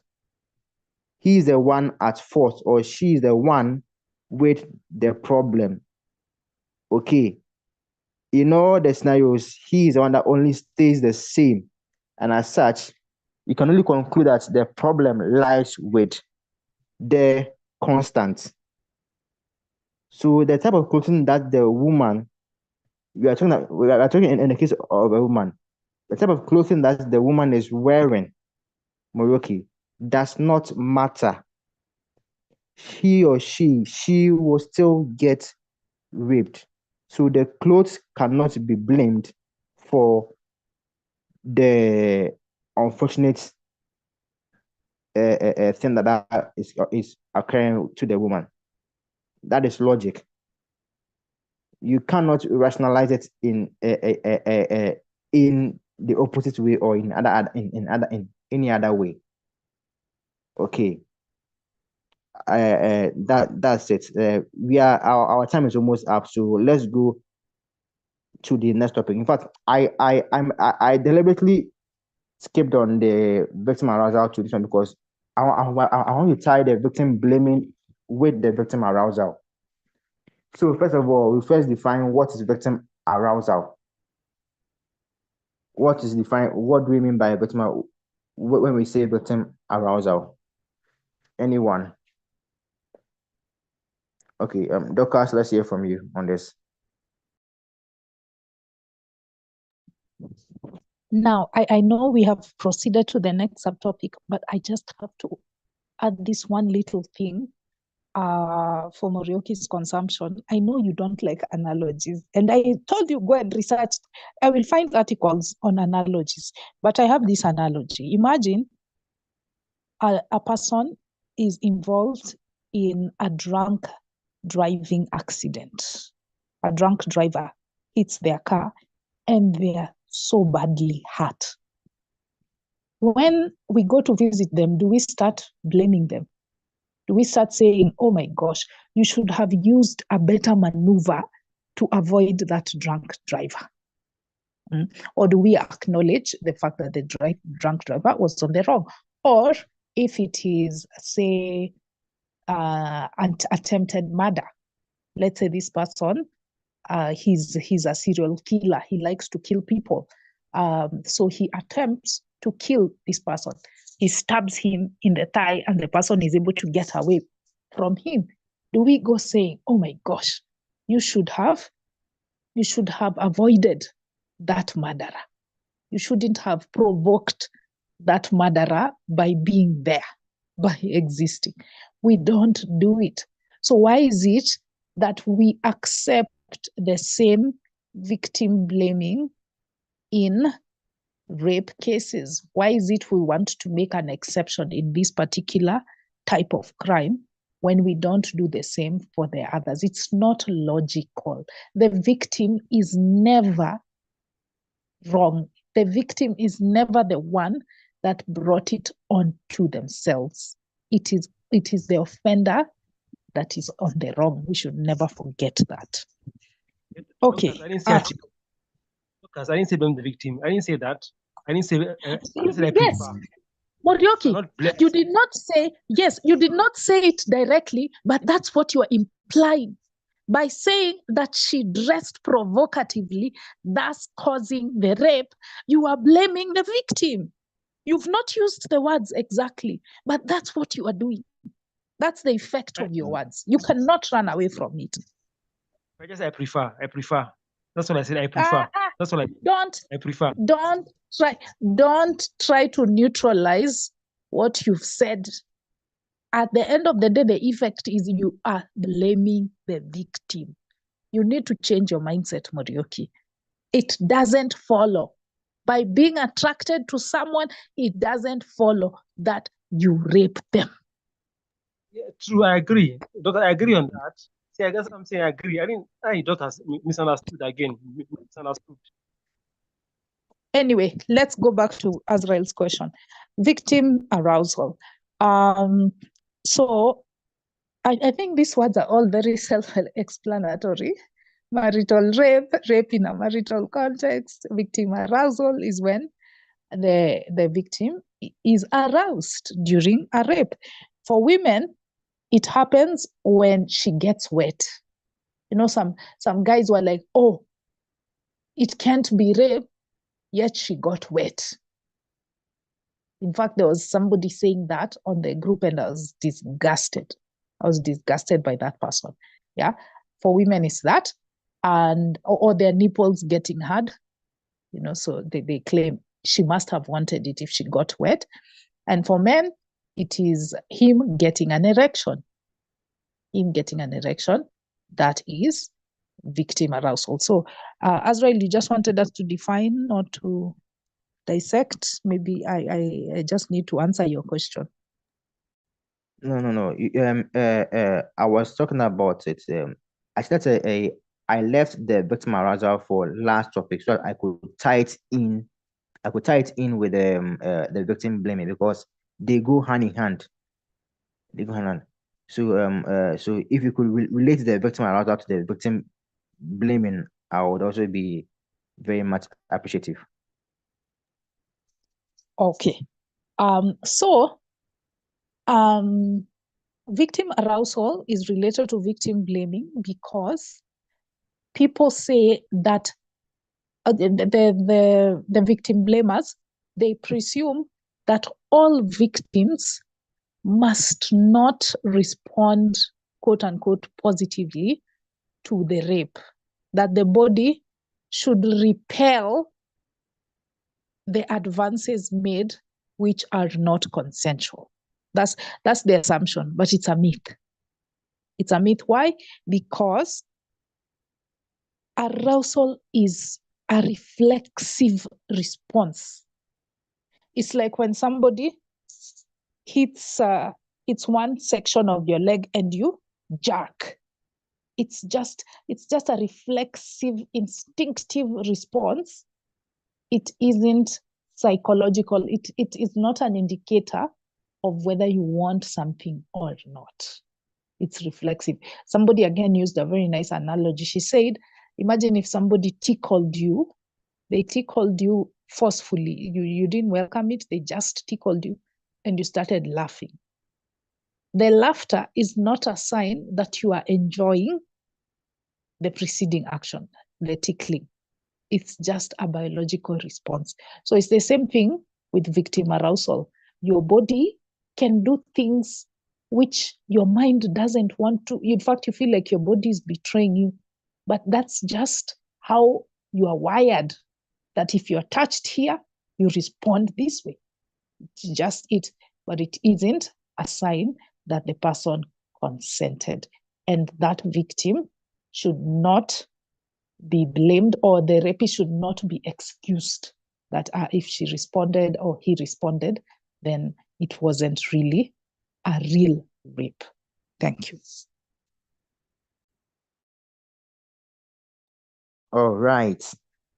Lucas, well, I see Lucas read my mind on with a tickling analogy. So I was going to say that just because there was arousal does not mean that there is consent has been made. And I was going to use the tickling analogy in the case of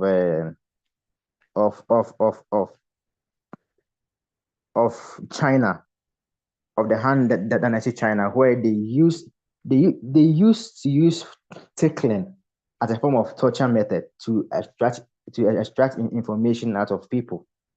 So it's true that I'm tickling you and you are laughing, but that does not mean that you literally consent to being tickled, right? And then this, you may laugh, but I was very amused when I heard that tickling was used as a torture method in certain nations like China in ages past. So it's nothing but a reflexive action, and so you can tie that in with arousal too as well, right? So your body reacting to penetration does not mean that you consent to the act of being penetrated. All right. So that is my two piece onto it. Anybody else? What is your opinion on victim arousal? I mean, it is very self-explanatory, victim arousal. So if no one has anything to say, I think our time is very limited. So let's give our last commentary, then we will end. Okay, Moroki, let's hear from you before you go on.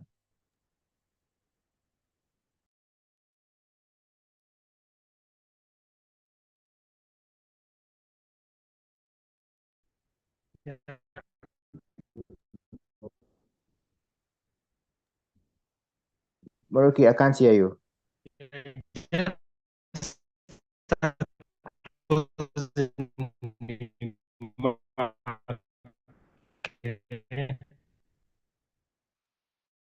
Morioki, we can't hear.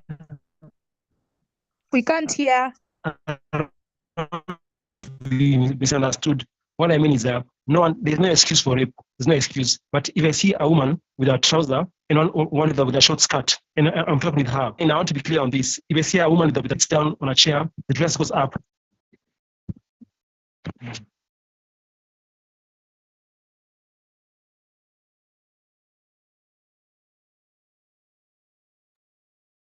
Maruki, I think your line cut off, so please come again. Repeat what you just said.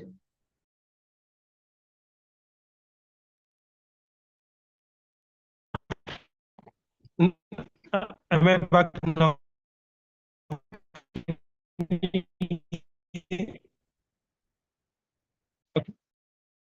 Oh, you can hear me now, eh? Am I clear now? Yeah, you can hear now. Lucas, can you hear me? Yes, yes, go ahead.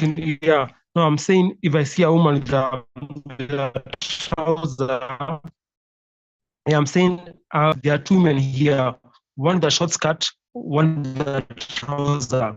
Then they both sit down. The one with the short skirt, the dress will go up.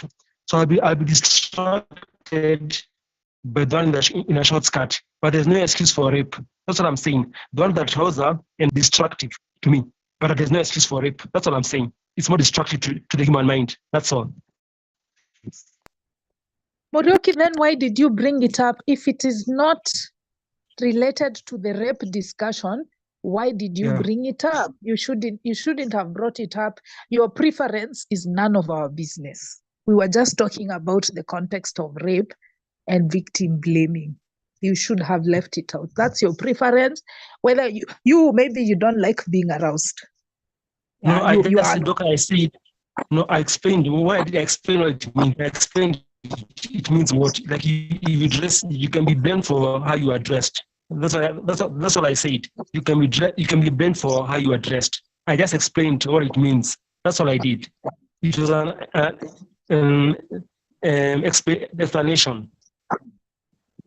No, Morioki, what you are doing now is you are tap dancing, because I specifically singled you out as somebody who victim blames, going by the previous discussion we had about Muslims and how they that's the dress. past, Lucas. Yeah, that's the past. That's the past. So yes, it's the past, but it was Morioki. We did not know whether you've had a change of heart. Then when you go ahead and bring this idea of you not liking indecently dressed ladies, that compounds it. It makes it even seem more compelling that you belong to that school of thought. So that's why I'm saying you are sending messages. You're sending mixed messages. Mara, you're like, oh, this is my preference. Oh, but there's no excuse for rape. Don't bring it up. Don't bring it up at all. Don't say. I explained. I just explained. I was explaining what it means to victim blame. I just explained what it means. Victim blaming. Just explaining. You know you're lying. You're lying and you know it, but let's leave it there. Guys, let's leave it there. Let's leave it there and let's wrap up. Our time is was up. So last commentary on the topic. Morioki, give your last commentary on on today's discussion and what we've done so far. What did you hear or learn from it? It was a good discussion. It was good moderation, and Dorcas, I had a change of heart. I'm a changed person, Dorcas. Thanks. We are all very relieved to hear that. Endeavor.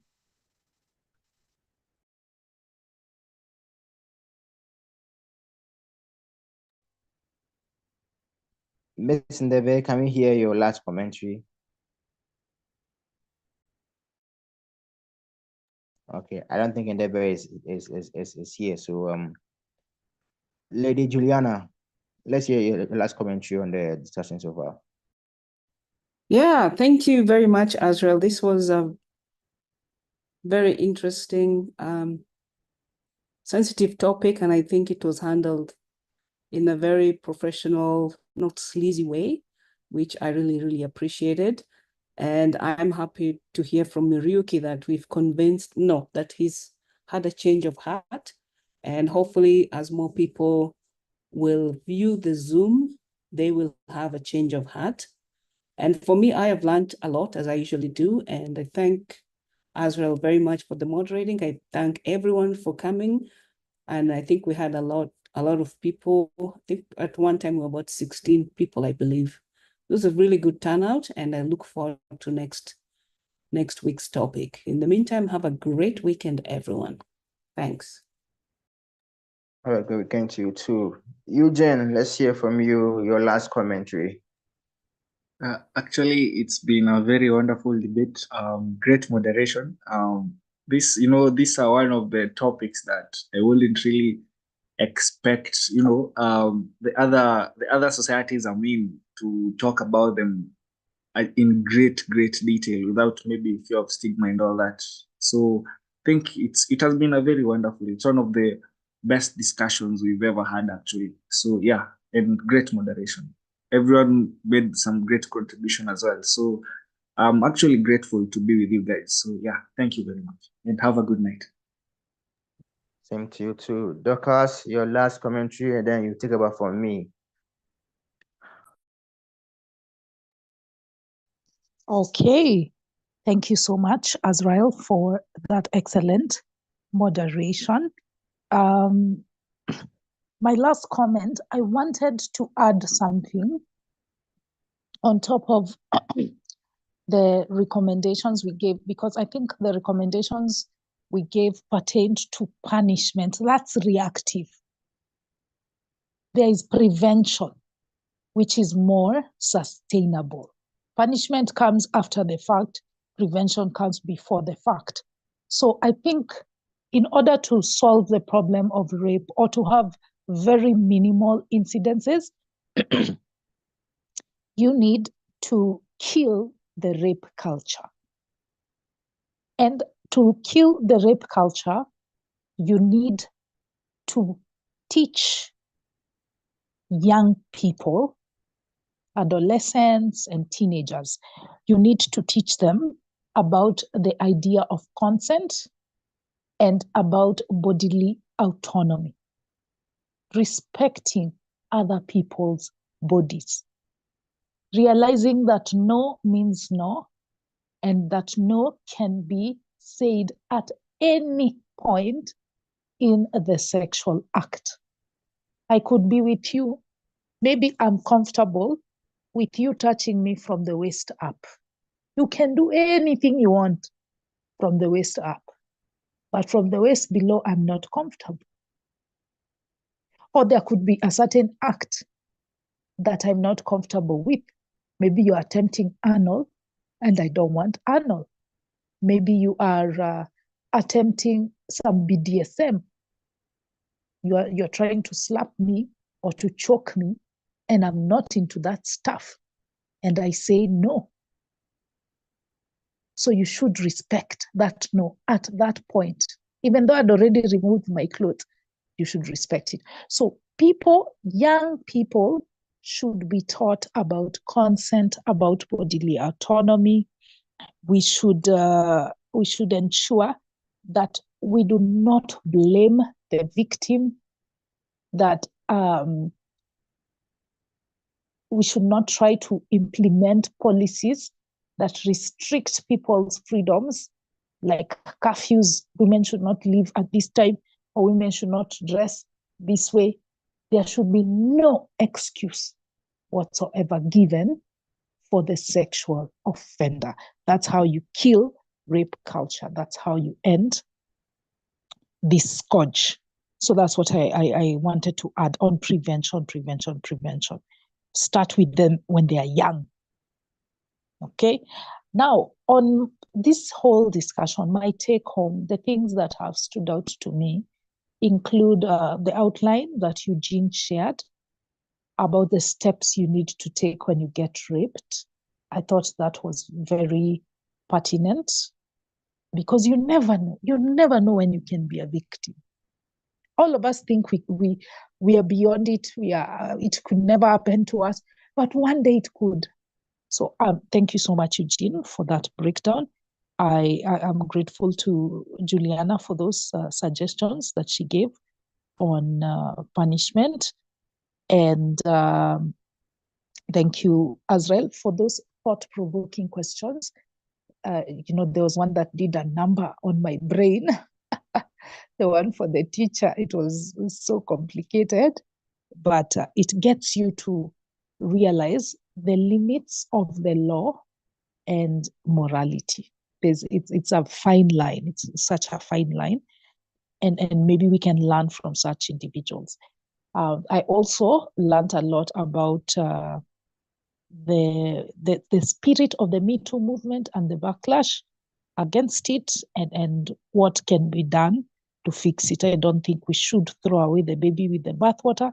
We should just throw away the bathwater by having those safeguards. All in all, thank you so much, everyone. Thank you for staying strong until the end. It's 2:07 a.m. This recording is like 4 hours long. Well, thank you. See you next week. Have a good night, everyone. Dorcas, you'll post it, eh? Dorcas, you'll post it, in the group, the link. Yes. Okay.